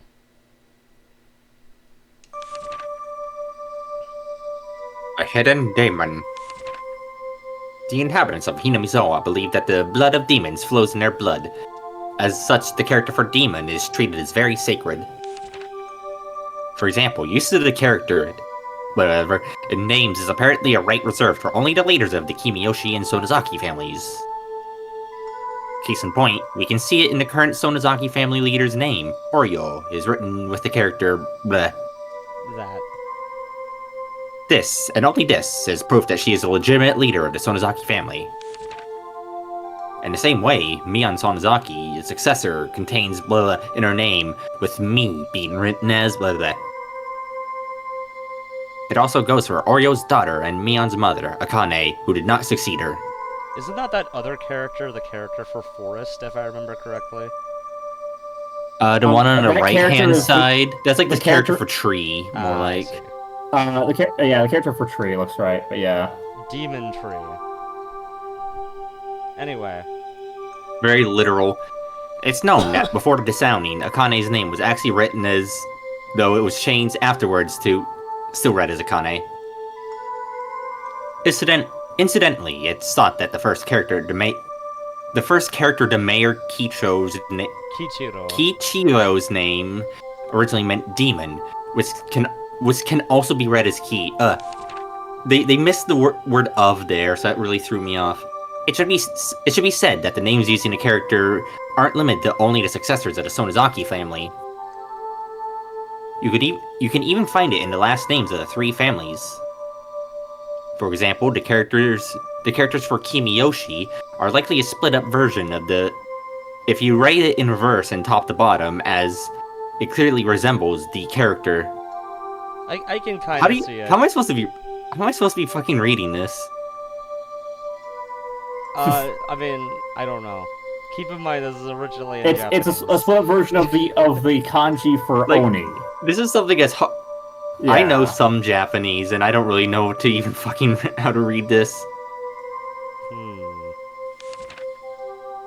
As for the Furude family, who have been in the Shinto priesthoods for generations, the word for fortune teller can be written without interval characters as... That. Fortune teller. Yeah, something. I think that with the addition of a demon's horn, the tick on top of the character, but the thing became the bleh that is used in their name now. In the case of the Sonozaki, Jesus Christ. In the case of the Sonozaki family, where Sonozaki is written, blah, I can't find any references to the character. Perhaps it's because it's already ingrained into their first names. They were the clan responsible for running the Watanagashi ceremony, so I think that instead they include the contents of that ceremony into their last name. What? The Zaki in Sonozaki is a conjugation of the word for slice, and the Sono is written as probably contains the hidden meaning of the human body, as it is a complicated mess organs enclosed by four sides. I think, in other words, that Sonozaki comes from those who slice open the gut. The Gut Slicer family. I mean, the Gut Slicer family and the Gut Spilling Festival. I'm glad I got probably the worst tip in the entire game to read. You're welcome. How the fuck am I supposed to really do that? You just say this whenever the characters pop up. I just went bleh most of the time. I think that's probably good enough. Alright, we have request denied. I'm back. Honey, I'm home. Oh, I'm back. Laugh track. My name is Beck. How'd it go? Did you find any clues? The officers shook their heads in disappointment. Exhaustion was plainly showing on everyone's faces. That was only natural. It was only natural. None of them had gotten a wink of sleep since the day of Watanagashi. Chief, let the youngest of us take a nap, then switch them out. We've got a long stretch ahead of us, after all. Let's not push ourselves too hard. Rest up so we can take it easy as we go.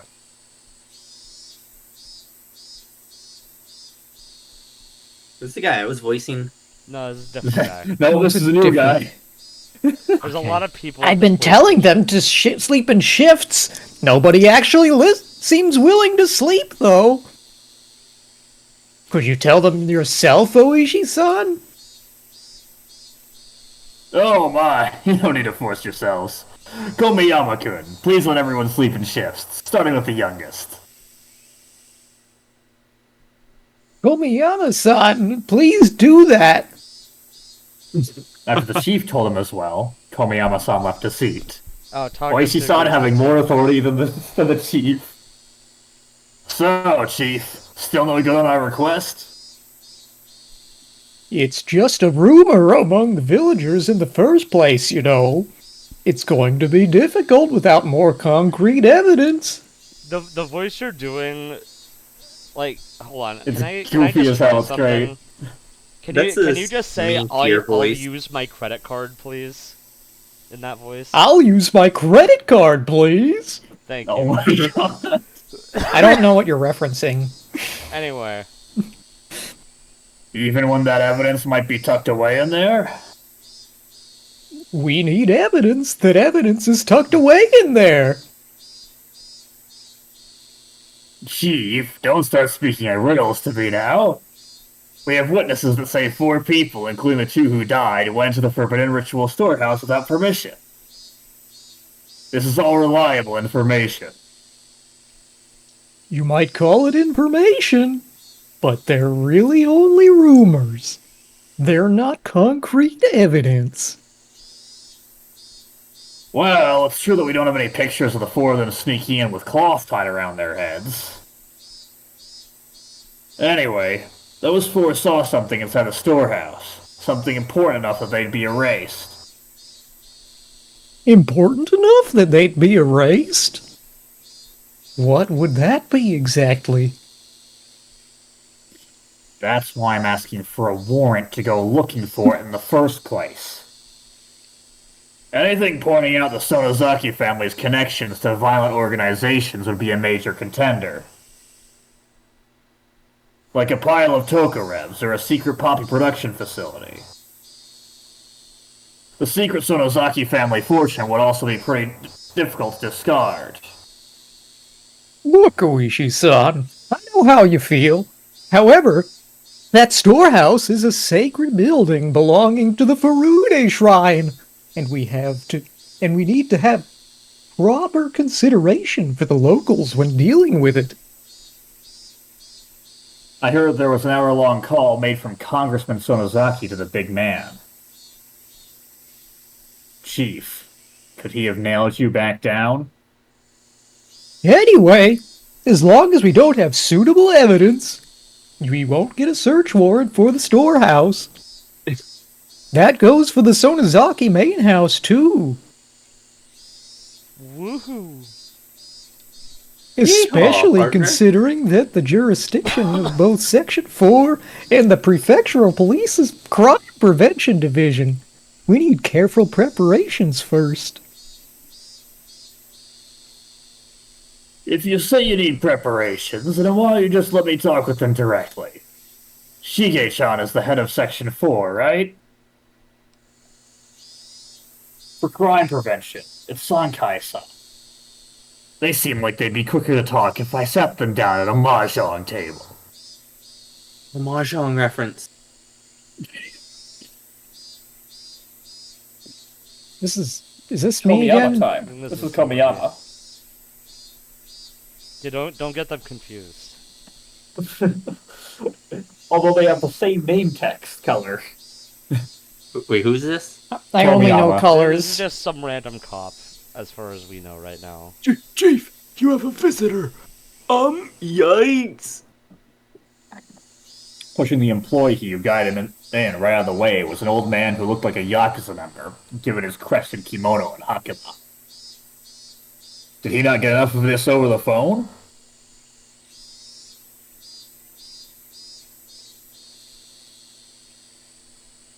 Alright, who wants Sonozaki? I am Congressman Sonozaki. I demand to know who's responsible for this instant. Hello! I'm the division chief, Takasugi. I don't need your name. I could have you demoted on a whim. You wouldn't even be enough. Bring out the one called Oishi or whatever. He deserves punishment for requesting a search warrant on the sacred Furude shrine. I sincerely apologize. Uishi is currently out in investigation, and he's been difficult to contact. I'll take his place and hear you out. So please, have a seat. You're like acting your heart out in comparison to me. The chief's eyes are telling me to get out of here. Perhaps I'll gratefully accept this favor. Maybe I'll go lie down in the nap room. Nap room. Listen here, the Furude Shrine spent 2,600 years under the Imperial calendar and 2,500 more beyond that. It is sacred, a sanctuary that must be never defiled. Must never be defiled. Okay, anyway. The 800,000 gods, Oyashiro-sama, and the spirits of our ancestors are enshrined there. The holy shrine protects Hinamizawa from when the sun comes up to when it sets, and from when the moon rises to when it falls. The yapper. Who is the idiot who wanted to set foot in there? Besides, the right to religion is the most revered right of the people of this country in the Constitution. You dare to be so bold as to sully that using your own investigation's negligence as pretext. I will not allow it. Are you listening, you lying scum? I'm angry now, so you're not getting off the hook that easily. Oh, Dead by Daylight Explain that you were reference. angry. Oh, he's angry. Hook. Hi, angry. I'm Takasugi. I'm Takasugi.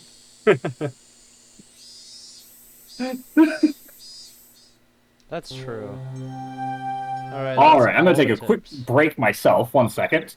Okay. Tej, if you want to take over the narration, feel free. No, I'm gonna take a break.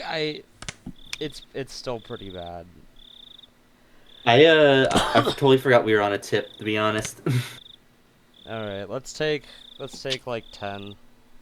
So I'll be back here in 10. It's time to sacrifice people. True. It's the human sacrifice break.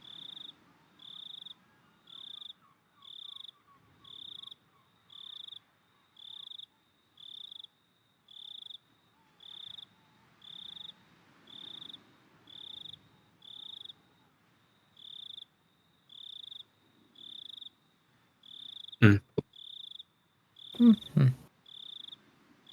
I've had almost everything I've ate today's involved cheese, and yet I still want more. Hmm. Cheese. I was snacking on cheese. Had some. After I realized I hadn't ate for like 16 or 20 to 20 hours. I just like had like some cheese on crackers with hot sauce, and that kind of hit the spot. Usually don't eat breakfast, but I made an exception today. Hmm.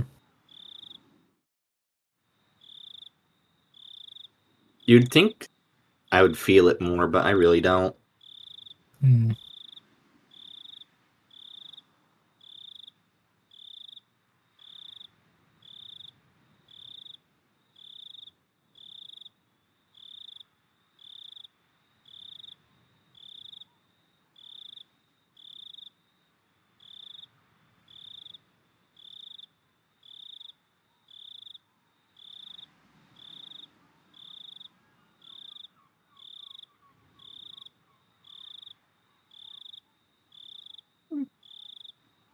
Yeah, the cheese slices I have immediately on hand aren't great on potato, I find.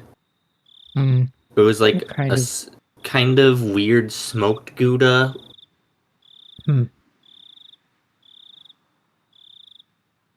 I think it's just like a really extremely mellow smoked Gouda, so it's just like not nearly as good as regular Gouda. Ha.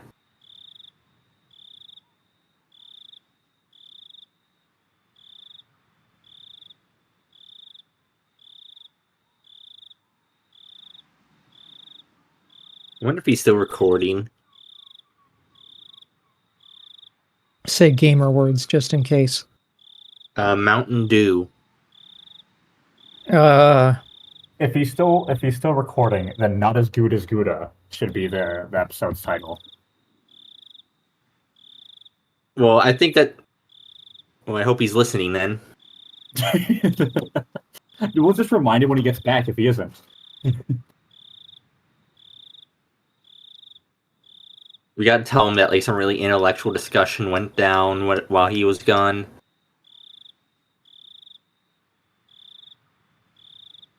Is it like, Tej, we cracked the case. We know the mystery. We figured out what happened to Rika. Let's go back to when we were paused during the VOD.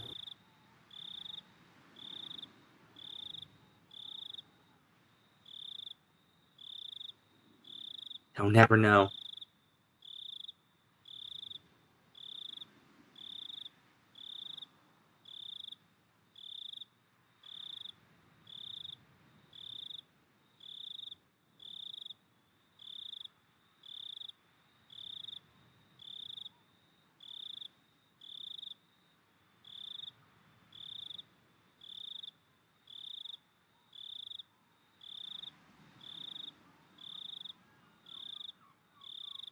When do you think Higurashi 2 is gonna come out?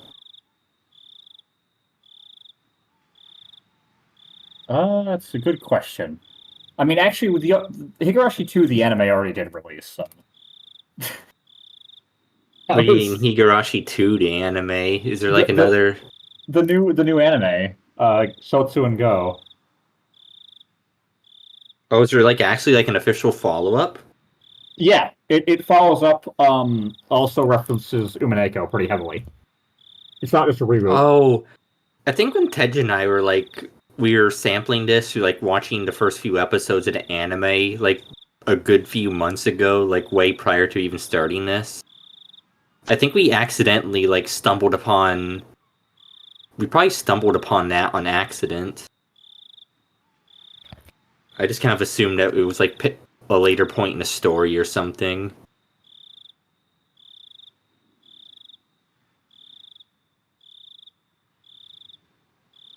Yep. It is much later. I don't even really remember what we saw. At the think Tomataki-san was there. So we'll get to see plenty more of his thick neck. Rejoice. Thick neck.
You know, when I think about it, I don't think Mion could disappear because she's strapped. She could just shoot Oyashiro-sama. She would shoot Shiro-sama. God. She's packing heat. Like, that being a god isn't gonna help you. They didn't even know what like bullets were back then. They didn't know what. Yeah, it's like they're only used to being, like, prodded with, like, wooden spears or whatever they used before guns. Yeah, it was wooden spears then guns. That's how it went. World War I was fought with wooden spears, but when they invented guns afterwards. Invented guns after World War One. Please ignore trench warfare.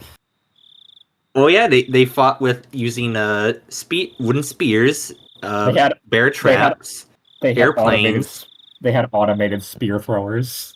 Yeah, They had like fighter jets back in World War One.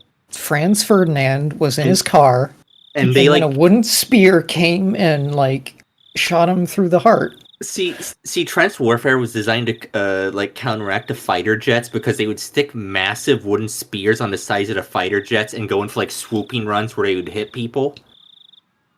It was really effective back then. It's like they were jousting. Yeah, it was like space jousting or whatever. But it's so savage. They had to invent guns to counteract it.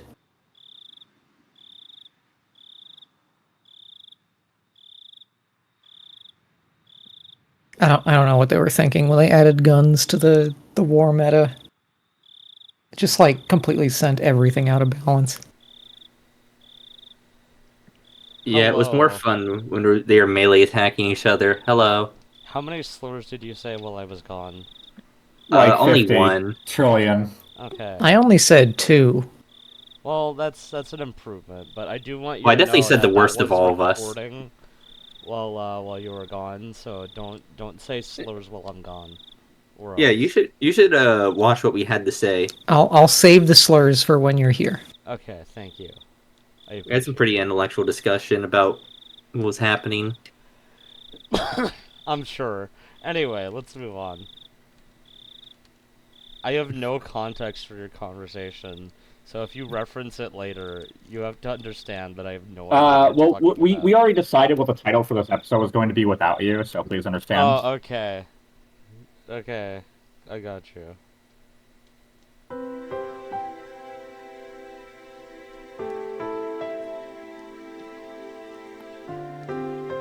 You still want me to do the narration then, I take it? I'm still dying over Okay. here, so Yeah. I saw a ceiling I was familiar with. Also, didn't like the very last chapter of the first episode start with a familiar ceiling? I have a bad feeling. I have a very bad feeling about this. Uh-oh, he's double time looping. Though I was groggy from sleep, I did notice that I was in my futon, like I was every morning.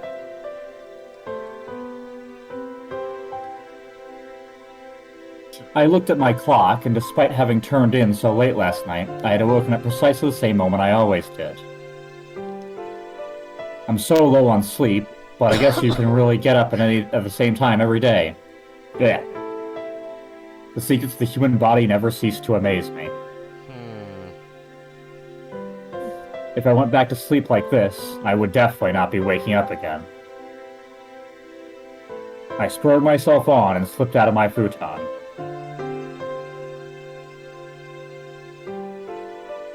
Mom asked me about last night at breakfast. Apparently we, too, had gotten a call asking if we'd seen where Rika-chan and Satoko were, and Mom vaguely understood that something serious was happening. So then, you were out late last night with all your friends looking for them? Until about 3, I think. Yeah. Did you find them? Rika-chan and Satoko-chan, I mean. Crunch. I wearily bit into my toast. It really didn't have any taste. Uh-oh, he's no, to this point. He's not. Oh, he's no. not tasting food anymore again. He's got COVID. Just then, we heard the chime go ding-dong. I looked up at the clock and saw that it was about 5 minutes past my regular meeting time with Rena. It was her at the door. Good morning. Did you get any sleep? Did you?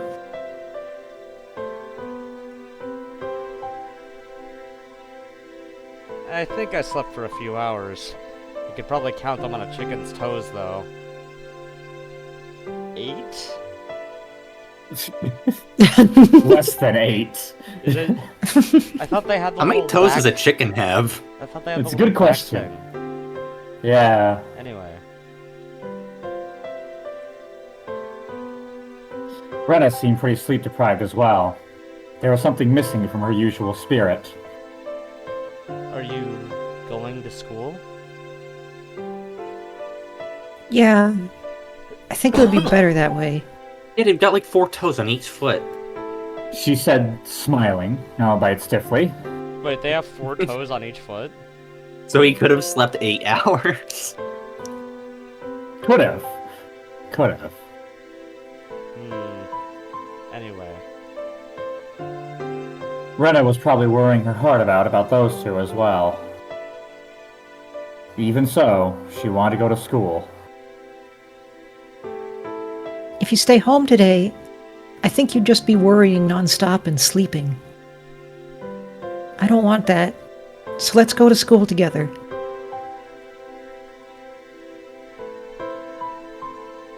Alright. Wait just a moment. I'll get ready. I was just a little bit happy about Rena mustering that much consideration for me. I went to the place where we'd usually meet up with Mion, but she was nowhere to be found. We were a little bit late today, so we thought she'd be waiting for us. I guess Mi-chan couldn't wake up today, huh? Ah, that's right. For her, it was just yesterday. Or it wasn't just yesterday. She was up all night looking for the mayor the night before last, too. We waited for a bit. Time passed until it got to the point where it was okay for us to go on alone, and we exchanged glances. What do we do? Wait a little longer? At that point, my brain, which had finally been woken up by the morning air, recalled the ominous words Oishi-san had left me with last night. The leaders of the three families were disappearing, one after another. And next, it might be the Sonozaki's leader. Could Mion have... No, that couldn't be. Let's go. Let's let her sleep for today. Rena gave me a pat on the back. Mion. She's still here, right? Hmm? Did you say something? Oh, nothing. Just talking to myself. Let's get moving. The two of us headed to school by ourselves. On the way, we saw a bunch of our classmates, accompanied by their parents. It even looked like some of them were being taken to school by car. Surprisingly, the principal was also standing watch at the school gate. I'd never seen that before. Good morning! Good morning. The principal was bowing to our classmates as guardians. The wooden sword... Do you have something in The your wooden throat? sword... Hang on. The wooden sword leaning next to him was a little ominous. Maibara-kun, good morning. Ryugu-kun, good morning. Interesting that he used kun for both. Good morning. He's an old man. Your teacher has something important to say, so head straight to the classroom. Alright? Is that a thing with old men? I could see it. It's just it's a speech quirk type thing. I don't know, I'm suspicious. Anyway. He must have got it. He's calling it Ryugu-kun. Is Brennan there, and I is there said like nothing. cause like this is for like specifically like little boys, right? It's often used. It's sort of like an informal term for guy friends, but it's you also see how what's her face refers to Keiichi as Maibara-chan sometimes. Yeah, Mion but refers to Keiichi wasn't that that way. just fucking with him? Kun is generally used by people of senior status, addressing or referring to those of junior status, or can be Okay. used to refer when referring That to men in also general, male children, male teenagers, or close male friends. Okay, fair Okay. enough, I guess. There's your explanation. I guess it's not that suspicious then. So it's fairly innocent. Okay. Listen, Bro, listen, I'm bro's- just waiting for Keiichi Keiichi. maxing. I'm waiting for Keiichi to go on his estrogen arc, okay? Oh my god. Anyway. Hasn't this chapter been more kind of like that? Well, that was at the start. This hasn't. It hasn't really come up and then, in a while. and then it all though. went downhill from there. Keiichi, it's me, Mion. I've got your daily delivery of titty skittles. Oh my Anyway, God. moving on. The madness that only existed at night had finally crawled out into the sunlight. That's what it felt like. Oh yeah, wait, the entire club is missing aside from... Well, Half the club is missing. this is gonna be good.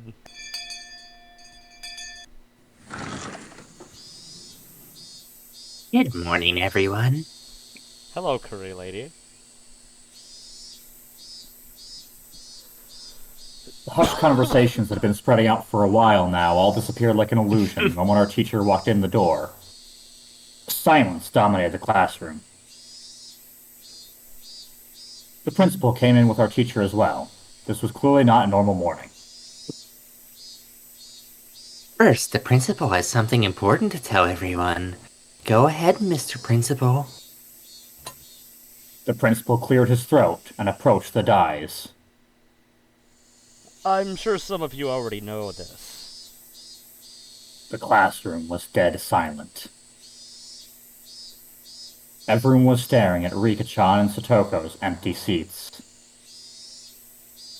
The principal briefly and simply declared that Rika-chan and Satoko had gone missing. There wasn't a single person in the classroom who didn't already know. There seemed to be many, however, who couldn't accept it as the truth. It had been confirmed to them now by the principal's words. There were sobs throughout the classroom, and I heard a kid crying. That's typically what that means. They steadily spread throughout the whole room. The big-hearted principal wasn't able to keep his cool either. Hey everyone, pay attention. From today on, your parents or guardians will be taking you to school. For those of you whose parents can't do so, you'll be coming here in groups. I made a handout, so read it carefully and be sure to show it to your parents. Understand? The teacher's voice was a little abrasive. That's very Like- rude narration. Yeah. Thanks for telling me how to read it afterwards. Not even she could conceal the strain she felt from this unprecedented, abnormal situation. It was really weird how she spoke in a very casual way. They should have just canceled school today. However, Rana told me the school was also like a nursery for the students whose parents both worked, so some of them wouldn't want school to be canceled. Well then, let's begin the lesson. Class president? She's absent, I see. Then whoever's on duty, or day duty, let me know. Or, let me hear it, fuck. It's okay. I imagine this is Tomita or Okamura, probably. All rise! That feeling of wanting to maintain an everyday atmosphere, even if only in school, precisely because our lives had been messed up, was something that I agreed with at this point. I think it's Tomita and Okamura because those are the only two boys in the class besides Keiichi. Real. Anyway. As for the teacher, who always had her lunch in the staff lounge, she ate in the classroom today. I had to laugh at our curry bento, which was just a rumor until now, but there was nobody to laugh with me. Rena brought her chair and lunch over to my seat. Today, it was only the two of us. The fact that we didn't need to drag any other desks over was sad. I'm sleepy. Yeah. I don't feel like sleeping anymore, though. In fact, I'm jealous of the people that could sleep at a time like this. They've got nerves of steel. You're right. I was sleepy this morning, but my drowsiness had dissipated after coming to school and constantly feeling the incredible tension. Rena's bento box didn't have its usual luster. That was to be expected. Rena was up for a long time last night, too. She wouldn't have had time to make her lunch beforehand, since it's not like she would have gotten up early this morning. Okay, so by the laws of the universe, she got up extremely early this morning and made her best bento ever. Okay, God, I see you, Ryukishi. It just looked really unappealing. It just looked really unappealing to. Without love, Yeah. the delicious bento cannot be tasted. Oh my god.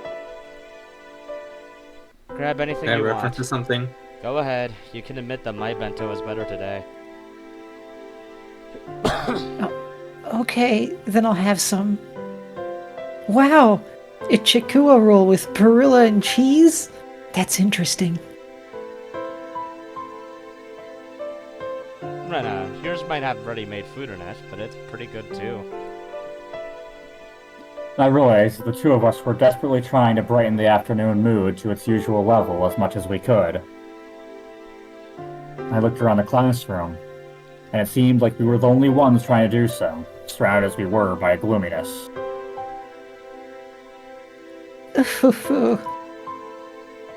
Just the two of us sharing our lunches like this. It's sort of, well, sort of like something. How? Rena, this is not the time to try and reignite the high school romance. This is the perfect time for that. What are you talking Or unless. about? Yes. She's got diplomatic immunity for this arc. It's okay. Our laughter grew quieter. I was the first one to mess up. Sorry. I mean, well, I'm sorry. I'm It's my sorry. line. I'm sorry. I'm sorry. No, it's okay. It's not your fault. Our chopsticks both stopped moving. We couldn't keep it up anymore.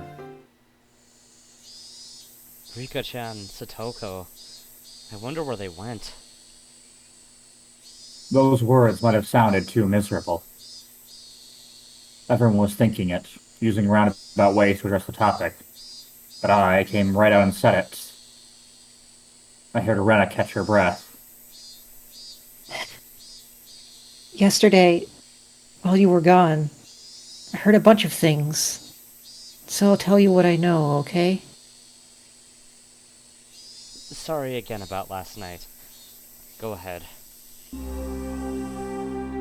At that time, since they had arrived for support, Rena was helping the Ladies' Society cook the miso soup we'd had. They reported all the information the villagers had overheard, and Rena said she overheard it. Gathered. Close enough. Gathered. Fuck. They didn't know anything important though, did they? Rika-chan and Satoko went home after school, and then apparently went somewhere on their bikes, but other than that... Miana had told me yesterday. We had no clues. Yeah. The police also said they probably went out on their bikes to go play somewhere as soon as they got home. If they were going out to play somewhere on their bikes right after getting home, then they might have gone into town. So I guess they concluded they disappeared while in Okinomiya. The police were saying how they were going to expand their search to Okinomiya in the morning. In the morning? Yes. In the morning. In town. It makes sense why we couldn't find them even though we searched all of Hinamizawa then. Still, something didn't fit. I had no basis for thinking of that, just a gut feeling. I revealed something to Rika-chan that was likely very important to her that day. Then, Rika-chan had told me to leave it to her. And then... what did she say? Oh, right. If she didn't work hard, then something bad might happen to the dog too, I think. With all the talks of dogs and cats, I still don't have the faintest idea what she really meant. But, it might have been Rika-chan's way of saying this is a race against time. Damn it! I'd selfishly pushed my anxiety on Rika-chan, and tried to run away. When I thought about it, I shouldn't have run back then. I should have asked her more about the dogs and cats. The more I think back on it, I really screwed up. Anyway, I don't think Rika-chan was in a situation where she would just go off to play somewhere. Of course, I didn't have any evidence or conviction to base that on. It was just a hunch.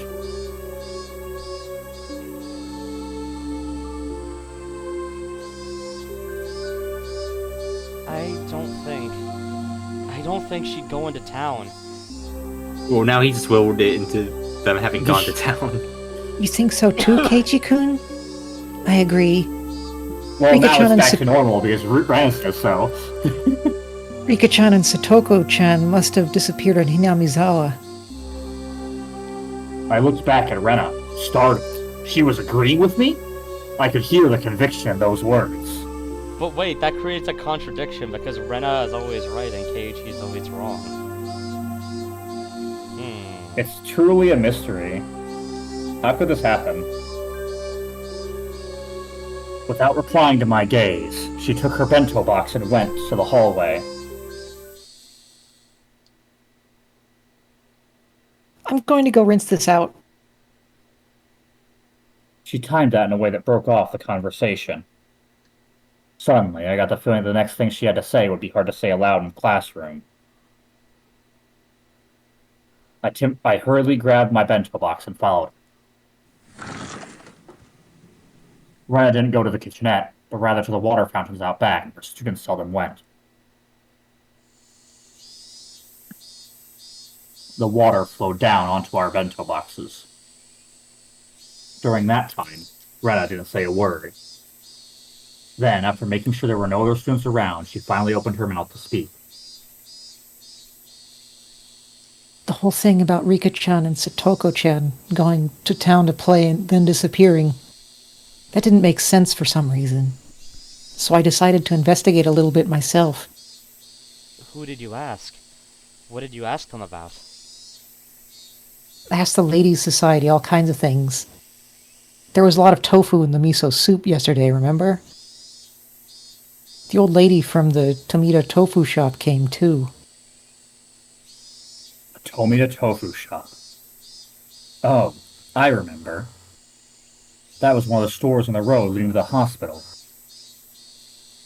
Those huge lumps of tofu dancing in the bathtub-like cistern always looked nice and refreshing. The old lady says she remembers Satoko-chan stopping to buy tofu there on her way home from school. Tofu? Well, it's on the way home, right? How is that a clue? Just listen. Do you remember when we went to Rika-chan's house? Brenna stepped away from the sinks and spread her arms wide to recreate the space of Rika-chan's room. There was a pot on her gas cooker, and there was miso soup in it. Okay, so they did actually cook. Okay, gotcha. I think there was probably about half of it inside. The rest was in the refrigerator. They must have been planning to make chilled tofu. It was on a plate in plastic wrap.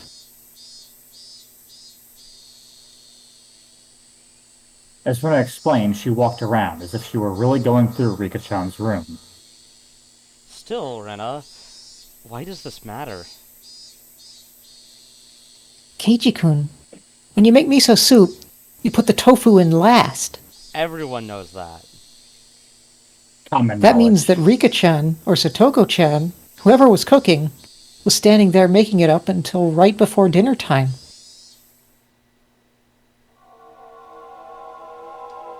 Right up until dinner time?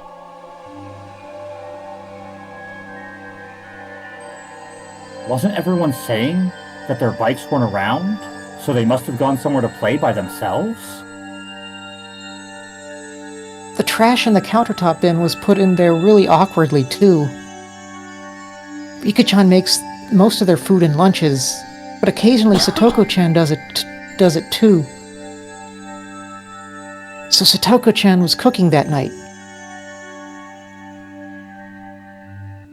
So that means...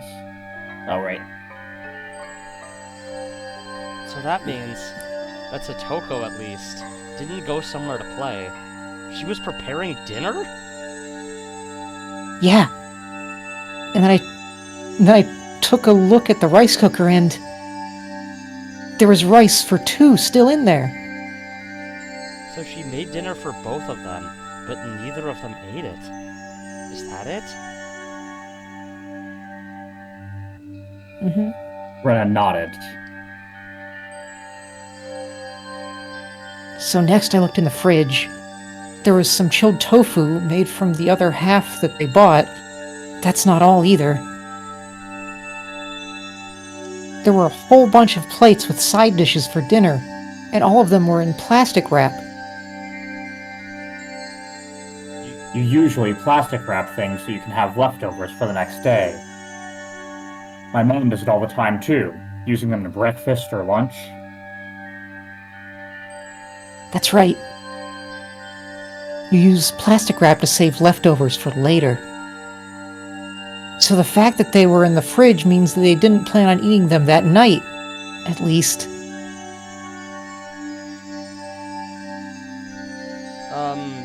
Is that what it means? Yes, Keiichi, that's what it means. Keiichi-kun, think a little harder. That's really hard for him, though. Your dinner was totally untouched and wrapped up. What do you think that means? Well, that means they didn't need to eat dinner anymore. So they would have gone out to eat, or ordered takeout. Oh my god, genius. It must have been really sudden, too. If they had decided to do that beforehand, they wouldn't have made it. They wouldn't have made anything. But there was dinner for the two of them. That means that when Satoko-chan was making their dinner, they really thought they were going to eat it until right before they didn't.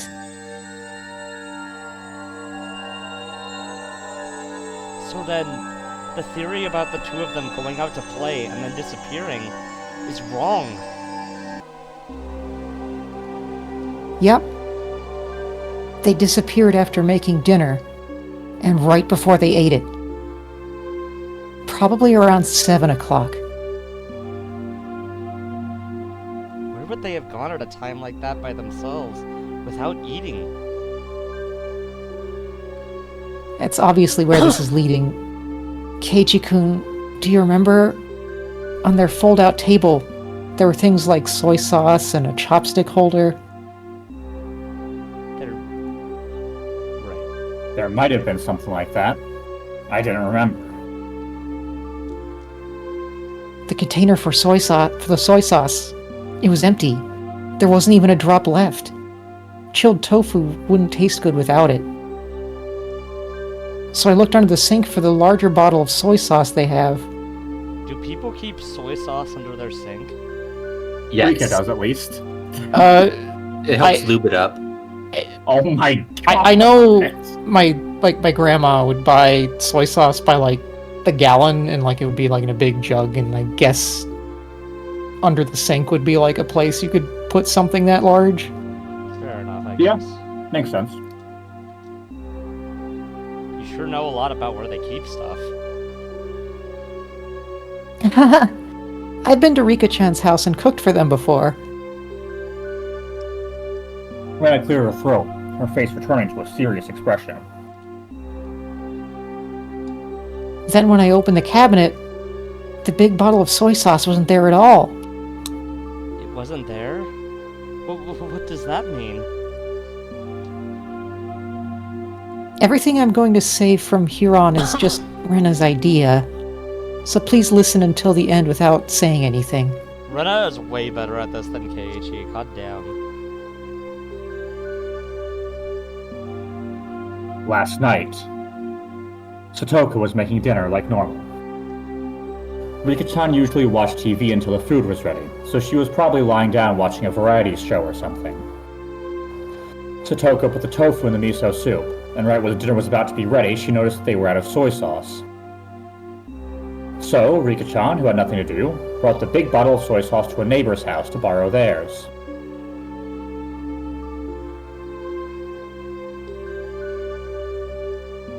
I don't really know my neighbors that well. Would people be willing to just give her soy sauce? In a small town, probably, yeah. If I give a kid some soy sauce, yeah. Yeah, it's not all that uncommon in Hinamizawa. So Rika-chan rode her bike out to get some soy sauce. No matter how long Satoko-chan waited, though, Rika-chan didn't come back. So then, Satoko-chan called up the house where Rika-chan was going.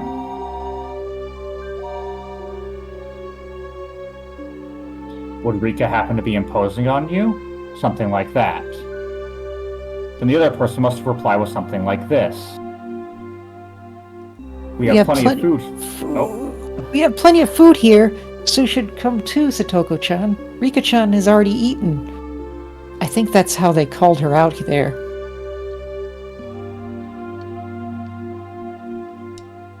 Satoko called Rika a few names in private and wrapped up the dinner she had made for them. They called her a few slurs. Well, as long as Put it it in the was only fridge so she could use it for breakfast and lunch the next day. Truly a goblin. Then Satoko got on her bike too, and headed for the house where Rika-chan was.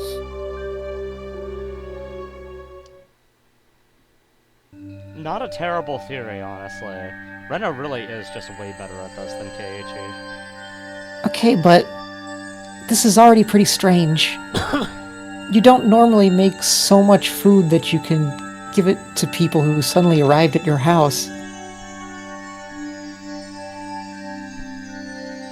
A veteran housewife would never normally make so much food that she could feed 2 extra people. Veteran house. Yeah, fair. Could it have just been a coincidence that they made too much? It's still unthinkable. Rena flatly denied me. Since Rika-chan knew that Satoko-chan had worked really hard to make dinner for them, didn't she? No matter what kind of food she was offered, she wouldn't let Satoko-chan's dinner go to waste. This was all only circumstantial evidence and Rena's guesswork. Even so, it was all extremely convincing. It was the only ray of hope we had to topple this situation bereft of clues.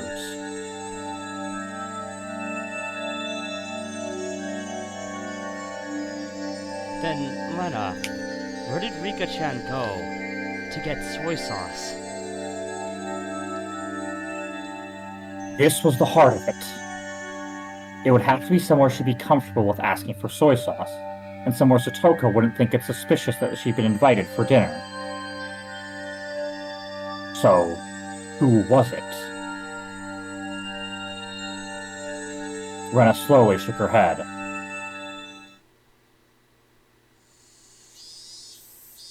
That's all for Rena's guesses. These are all just ideas, okay? Keep them secret from the police.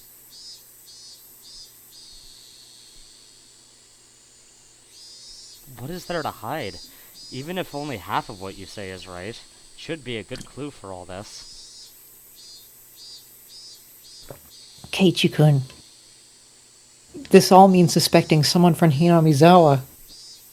We can't suspect anyone out without a really good reason.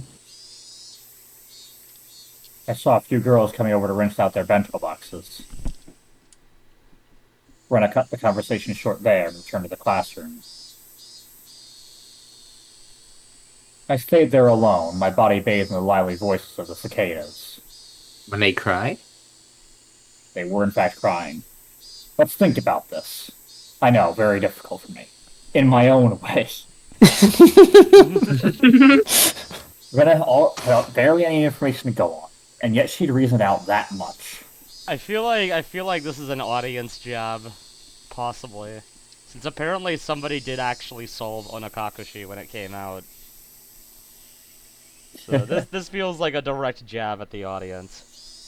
Anyway. So there should be something that only I, who knew far more than Rena did, could deduce. Oishi-san said this last night too, but this incident was definitely occurring within Hinamizawa.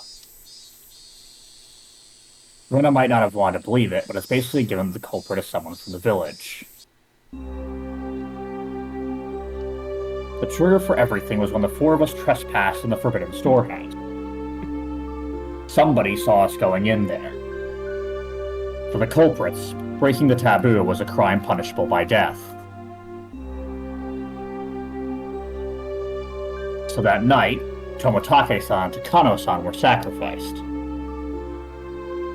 There were 2 left. Shion and myself.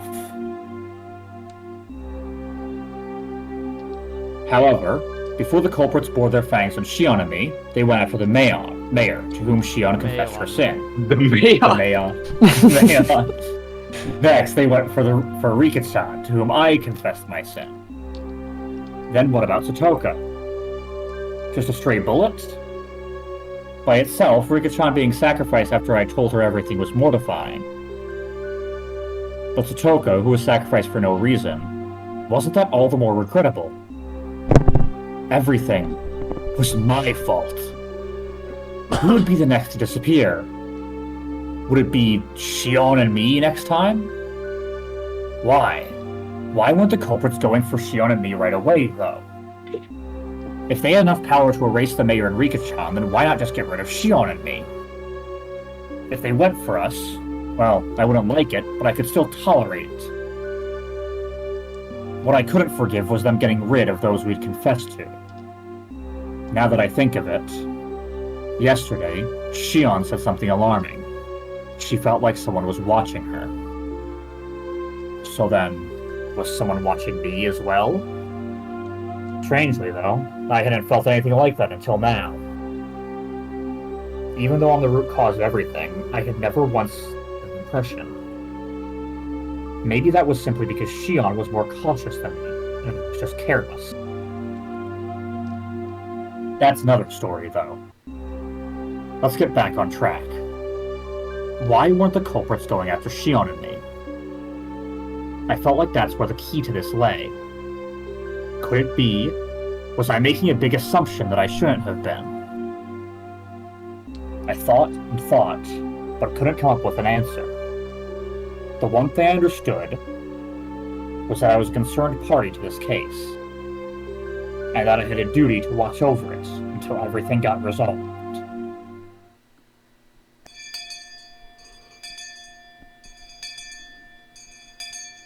I heard the ring of the bell, declaring the end of the lunch break. Someone else disappear tonight? If nobody else did, then I wanted them to get rid of me tonight for sure, and then put an end to all of it. Shion's hysterical voice on the phone last night came back to mind. They planned to murder those close to us first, make us as miserable as possible, and only then would they kill us.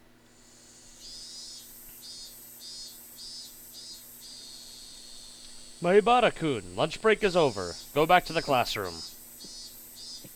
At the principal's urging, I returned to the classroom, which was quiet as the streets at night.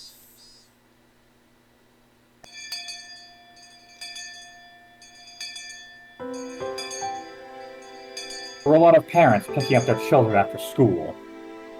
It was just like a kindergarten. The students whose parents didn't come went home as a group. We left school with everyone else, following the assigned route. Even while leaving, nobody said anything funny.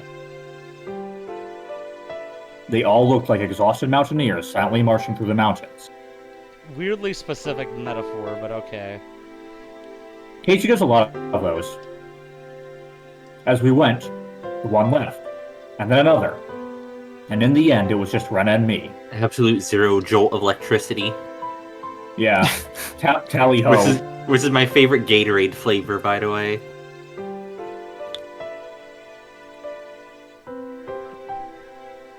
I was supposed to escort Rena all the way to her house, but she declined. Will you be alright? It's not safe to go alone. Take this. It'd be just as dangerous for you to go home by yourself after bringing me back, Keiichi-kun. It's still light out anyway. I'll be fine. I see. Then be careful, okay? Yeah. Huh? Isn't that a policeman? Rena pointed towards my house. Oh no. It was my old friend Oishi. There was a car stopped in front of it. From out of that car came Oishi-san. He must have been waiting for my return to ambush me. Oishi-san started walking over wearing that annoying grin. Yeah, but you just really do not like Oishi this chapter. Really can't stand that guy. What a dick. Rena, you should go. Pun intended. If you get involved with him, you'll be here for hours. But what do the police want with you? With you? Rena's a good person. Even when I made a fuss over Rika-chan's disappearance, she never asked me why I did. Yes, she did. She... What? Huh? She actually, I'm She pretty sure never she did, was yeah. asked. What? She never was did. asked. She didn't even ask. Come on, the narrator's reliable. It's completely reliable. What? Okay, anyway. She could have been suspecting me ever since then, and that would have been okay. Even so, she still hadn't asked me anything. She didn't try and pressure me into revealing the truth. I'm not the culprit. Guys, I'm not sus. You can't vote for me. Oh, Sussy Baka. I know that. That said, I can't say that I'm totally uninvolved with this incident. Rena simply listened, smiling like she always did. Even though I had insinuated I was related to the incident, she didn't look at me as though she were looking at something dirty. I'll tell you next time. Well, it's only because she's Okay, the now freak here Rena's to gonna too. get Okay. murdered. So we're never gonna tell her. I'm looking forward to it. Get going then. Rena gave me a slight bow and trotted away like a A racehorse, horse? leaving me alone with Oishi-san, who walked over. Weirdly sounded like my inner monologue. Hello. Welcome home, my Bata-san. Hello. It looks like your parents aren't here. My, was I in a bit of a spot? He came all the way to my house? I can only thank my good fortune that my parents were absent. Since neither of them was around at this hour, they would probably be back late. I think Dad got called out on business. I don't think he'll be back until later. I see. Well, that's convenient, I suppose. We can do this without giving your parents any strange ideas. Oishi-san pushed my back, prompting me to walk. It seemed like he wanted me to get in the car. Don't get in the ice cream van, Keiichi. Run away! Are you taking me to the police station? I wasn't the culprit, but I was the cause of everything. It wouldn't be weird if you wanted to investigate me. That kind of gave me a resigned feeling. No, I just don't want to stand around talking. We can just talk in the car, that's all. Come on now, don't be shy. He opened the back door and urged me inside.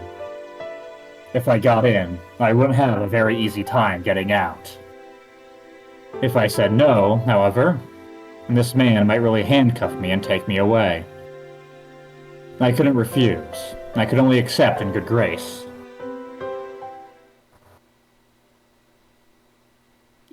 The inside of the car had been cooled too much by the air conditioner, and there was a rusty smell coming from the filter, which must have been cleaned only rarely. Oh, is it too cold? I'll turn the car on. He turned off the engine and it suddenly became quiet, and the voices of the Higurashi with all their cool loneliness snuck inside. Very quiet, please understand. Alright. It sounded to me like a chorus of voices, lamenting my exorbitant punishment for having harbored such foolish curiosity. I suddenly started pondering philosophical, or waxing poetic. Fuck. For a few moments, while listening to those voices, I myself lamented the days that had been twisted and distorted since that night. Oishi-san, as if waiting for me to voluntarily begin talking, lit a cigarette and listened to the Higurashi. The silence became deafening, and I was the one who folded first. How is the investigation going? The investigation? Of what? There have been so many. Which do you mean? I hate this guy. All of them. Well, alright then. They're officially secret investigations. We're under immediate blackout, but I'll let you in on them. Then, shall we start from the first incident? The freak deaths of Toмотake-san and Takano-san on the night of Watanagashi. On this one, embarrassingly enough, we haven't made any progress at all. First of all, Toмотake-san. There are indications in his body that he was assaulted by a group of people, but we have no explanation for him clawing out his own throat and dying. We suspect an overdose from a stimulant or something, but we didn't detect anything. What about Takano-san? The same. We're in the dark. Autopsies for those who are burned to death are real tough. We believe she was doused in gasoline after she was strangled. That one falls under the Gifu Prefecture's police department. They haven't been very cooperative, even though it happened in our territory. Well, that's not really relevant, though. So the police didn't know anything other than the fact that the victims died inexplicably. Nonetheless, the times when the incidents occurred have been generally placed right after the festival ended. It's a bit uncertain in Takano-san's case, but the likely prospect is that she was murdered at about the same time as Toмотake-san, then dumped in the mountains in Gifu. Why would they bring a dead body all the way to the mountains? They should have just brought Toмотake-san out there too. Oh my. My Ibata-san, you're quite sharp, you know that? Of course, I do believe that is something we need to be attentive of. First time he's been told that in his life. There are a bunch of other suspicious things, but this is about all I can tell you at this point. How about the mayor? Have there been any clues? Having exhausted that topic, I changed the subject. Otherwise, he might turn the conversation on me.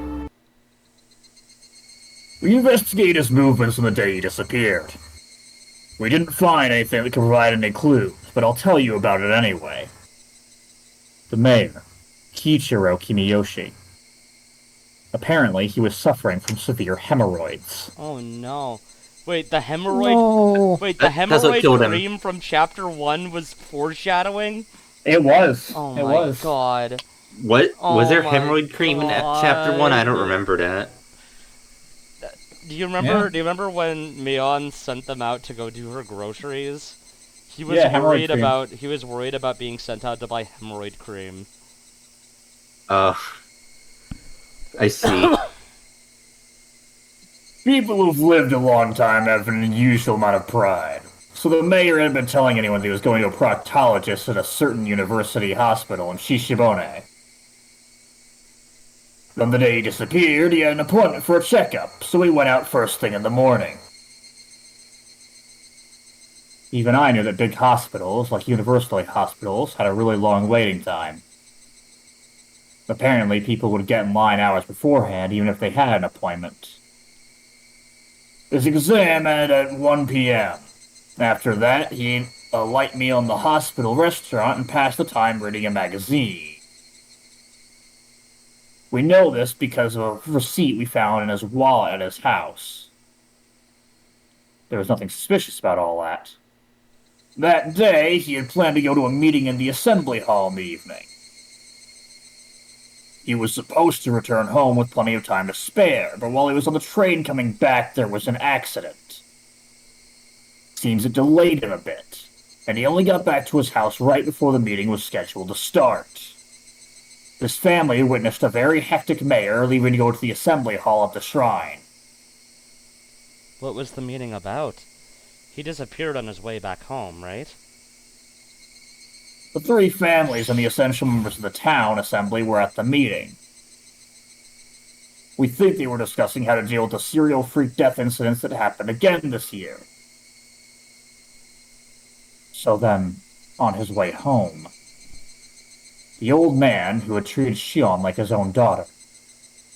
He was a dependable person who would encourage Shion whenever she felt pressured by anxiety, and yet, Shion's painful voice struck me right in the heart. And she's to blame. Huh? What's the matter? I was taken aback by how strange my voice sounded. What was it that just surprised me? I squeezed my head with my hands to try and drag back out what I'd only realized for a split second. Remember, Keiichi Maebara. You just realized something. Something important. The night of Watanagashi. That was when everything started. That night, Takano-san and Toмотake-san died. The next morning, word of the incident had spread throughout Hinamizawa. They planned to talk about it during the evening meeting. The mayor, however, had an appointment at the hospital, and as planned, he went there without telling his family. He got a checkup at the hospital. Ate something. He went to Angel Mort. Oh my god. And then there was an unexpected delay on his train ride back. You sarin gassed. When he returned, the meeting was already about to start. The mayor changed clothes, got on his bicycle, and hurried to the assembly hall at the shrine as fast as he could. From when he heard about the incident on the night of Watanagashi until when he showed up at the assembly hall, everything he was doing that day was done in secret. During that time, nobody found out that. He went to the hospital alone. He ate alone. And he got on the train alone. That all meant he had absolutely no contact with anyone else. You couldn't have even called him on the phone. Okay, but what does that mean, Keiichi Maebara? Why does that matter, Keiichi Maebara?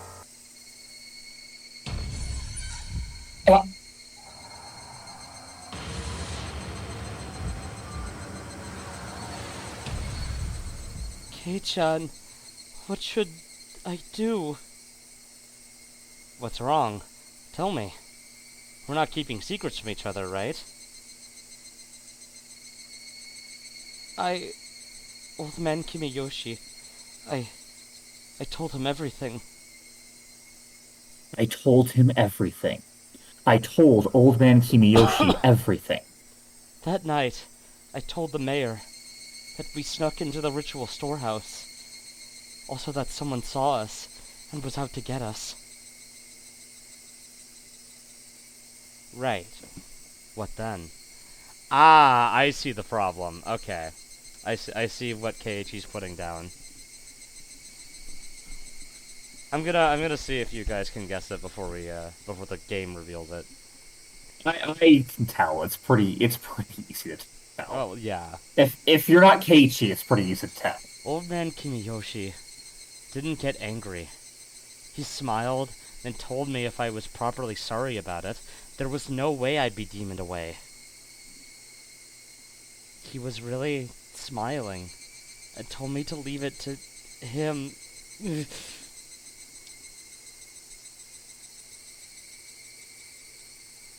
Sweat burst out of my body like bullets. They became Powerful. one long strand and slid down from my forehead to my nose, and fell. So then, what does it mean? Hey, The phone was Keiichi coming from inside the Maebara. house. No more playing dumb. When did she tell him?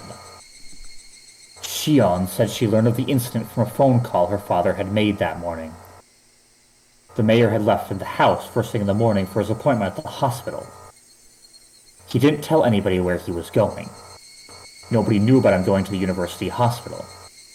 Furthermore, his train ride back to the house was delayed by an accident. As soon as he got home, he rushed out to the assembly hall. Then, the meeting at the assembly hall began, and continued until it was dark out. Then, everyone left. Nobody saw him after the meeting was over. He just disappeared. Which meant Thank you, Keiichi. Maibara-san, are you alright? If you're too hot, I can turn on the air conditioner, Another part of me was messing with my thoughts, demanding that I didn't think any further than that. My head was pounding violently, and the fluids packed inside it, all blended together until nothing made sense. It was just about to settle, yet it had been mashed and melted in the blink of an eye, no longer able to retain its shape. Maibara-san, are you in there? Yeah. Oishi-san lit yet another cigarette. There was yet another cigarette butt placed in the ashtray. Was it displaying the passage of time? Had my thoughts been frozen over for that long? I've tried to tell you everything I know. In return, feel free to tell me anything you want, Maibara-san. My mind had become a gigantic, oozing mess. My brain felt like it had been totally minced by the blades of a blender, and I couldn't think. Now, don't clam up again. If there are any misunderstandings, I'd like to clear them up first. I don't think you're the culprit here or anything.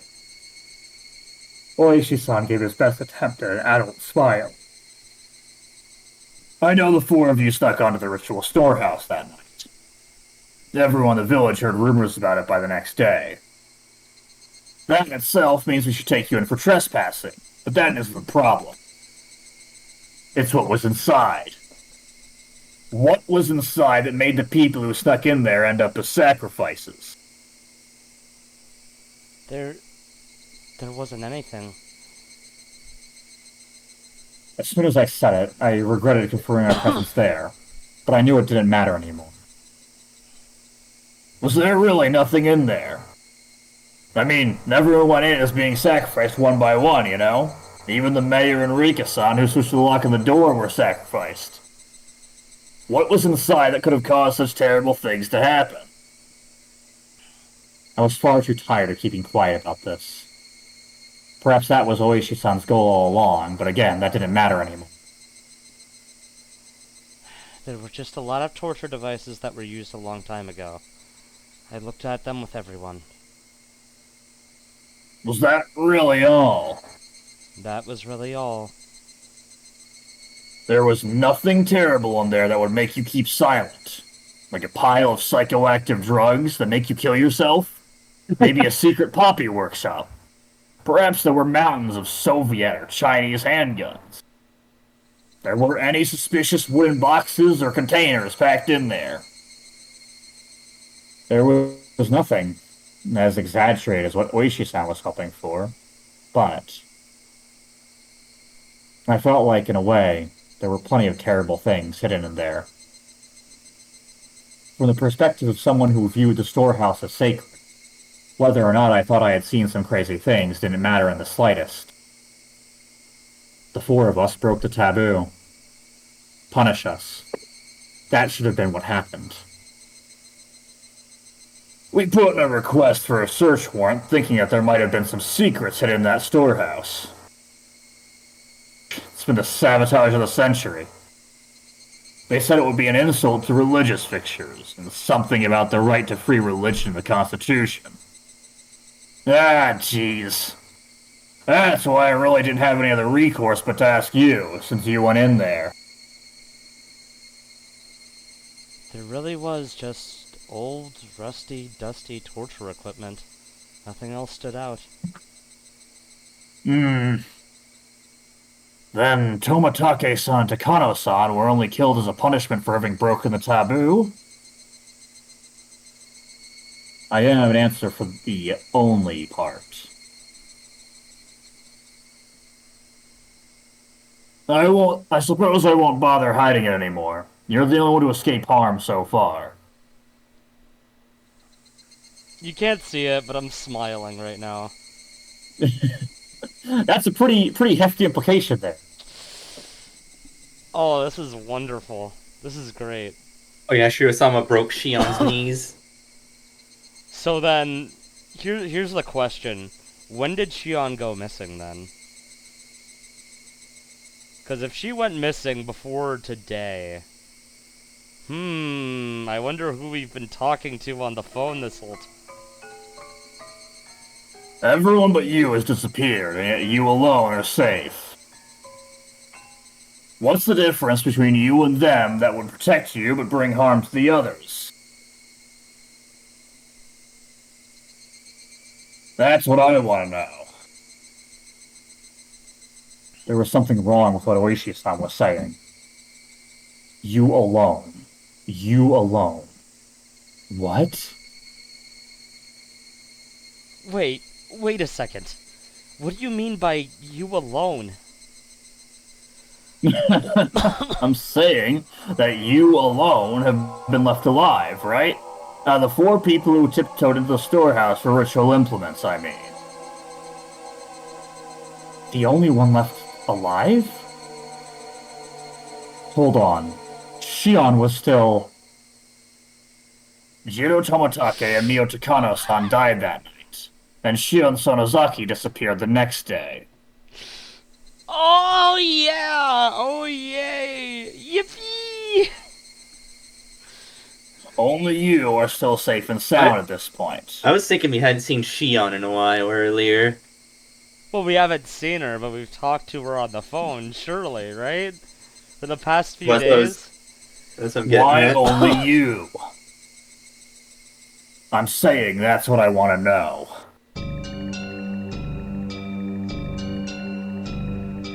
Shion disappeared? That's impossible!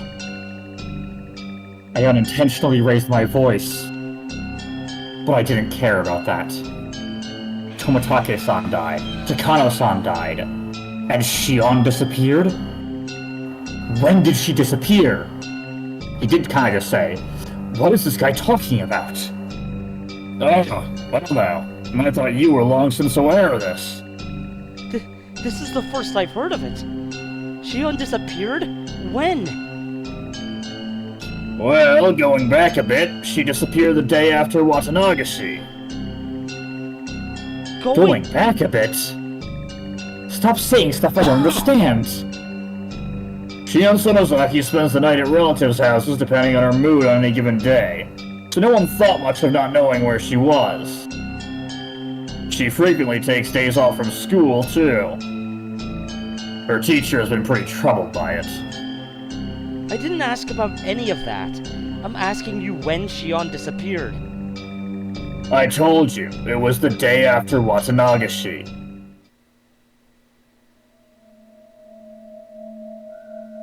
The fluids in my body all reversed direction. I lost my sense of balance, and everything I could see started to warp and twist out of shape. I simply couldn't endure it. Hang on. Hang on. Shion had already disappeared? Then... That night, that call, that phone call. Who was that? It was the Who was skinwalker. phone? She called me every night. She encouraged me. I just have the biggest smile on my face right now. You're We glad vowed Shion's that we finally would do dead. our best to live on and not be erased. Yes, that should have been a phone call with Shion. Should have been a phone call with Shion. Should have been a phone call with Shion. Sorry. I'm sorry. She took breaks from class like it was nothing, and her family wouldn't listen when the school told them, so they mostly don't bother calling anymore. So it ended up taking quite a while before we realized she disappeared. I felt a stabbing pain, like needles were being pushed into every pore of my body.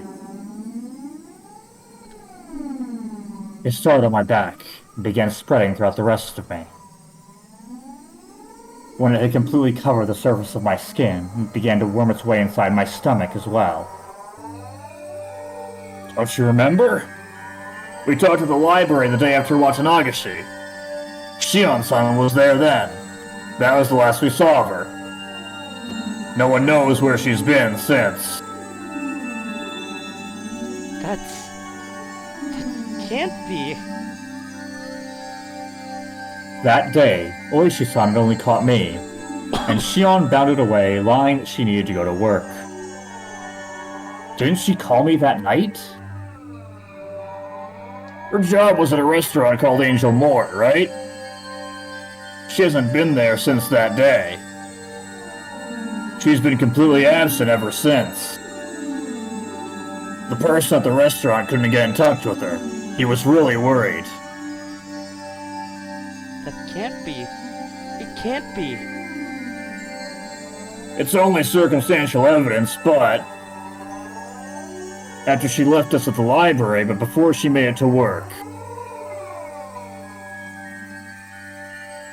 I think it's appropriate to consider her having disappeared during that time. Right after Shion ran away without me? It seems that you didn't know. Maybe if you had said something earlier, this would have gone more quickly. Now you understand, right? You're the only one left. You're the only survivor of the 4 who slipped into the ritual storehouse. It couldn't be. It just couldn't be. If something else happens, it would happen to you. I need you to understand that, Maibara-san. It can't be. It can't be. It can't be. Shion had already disappeared? That couldn't be. It couldn't be. I talked to her the day before yesterday.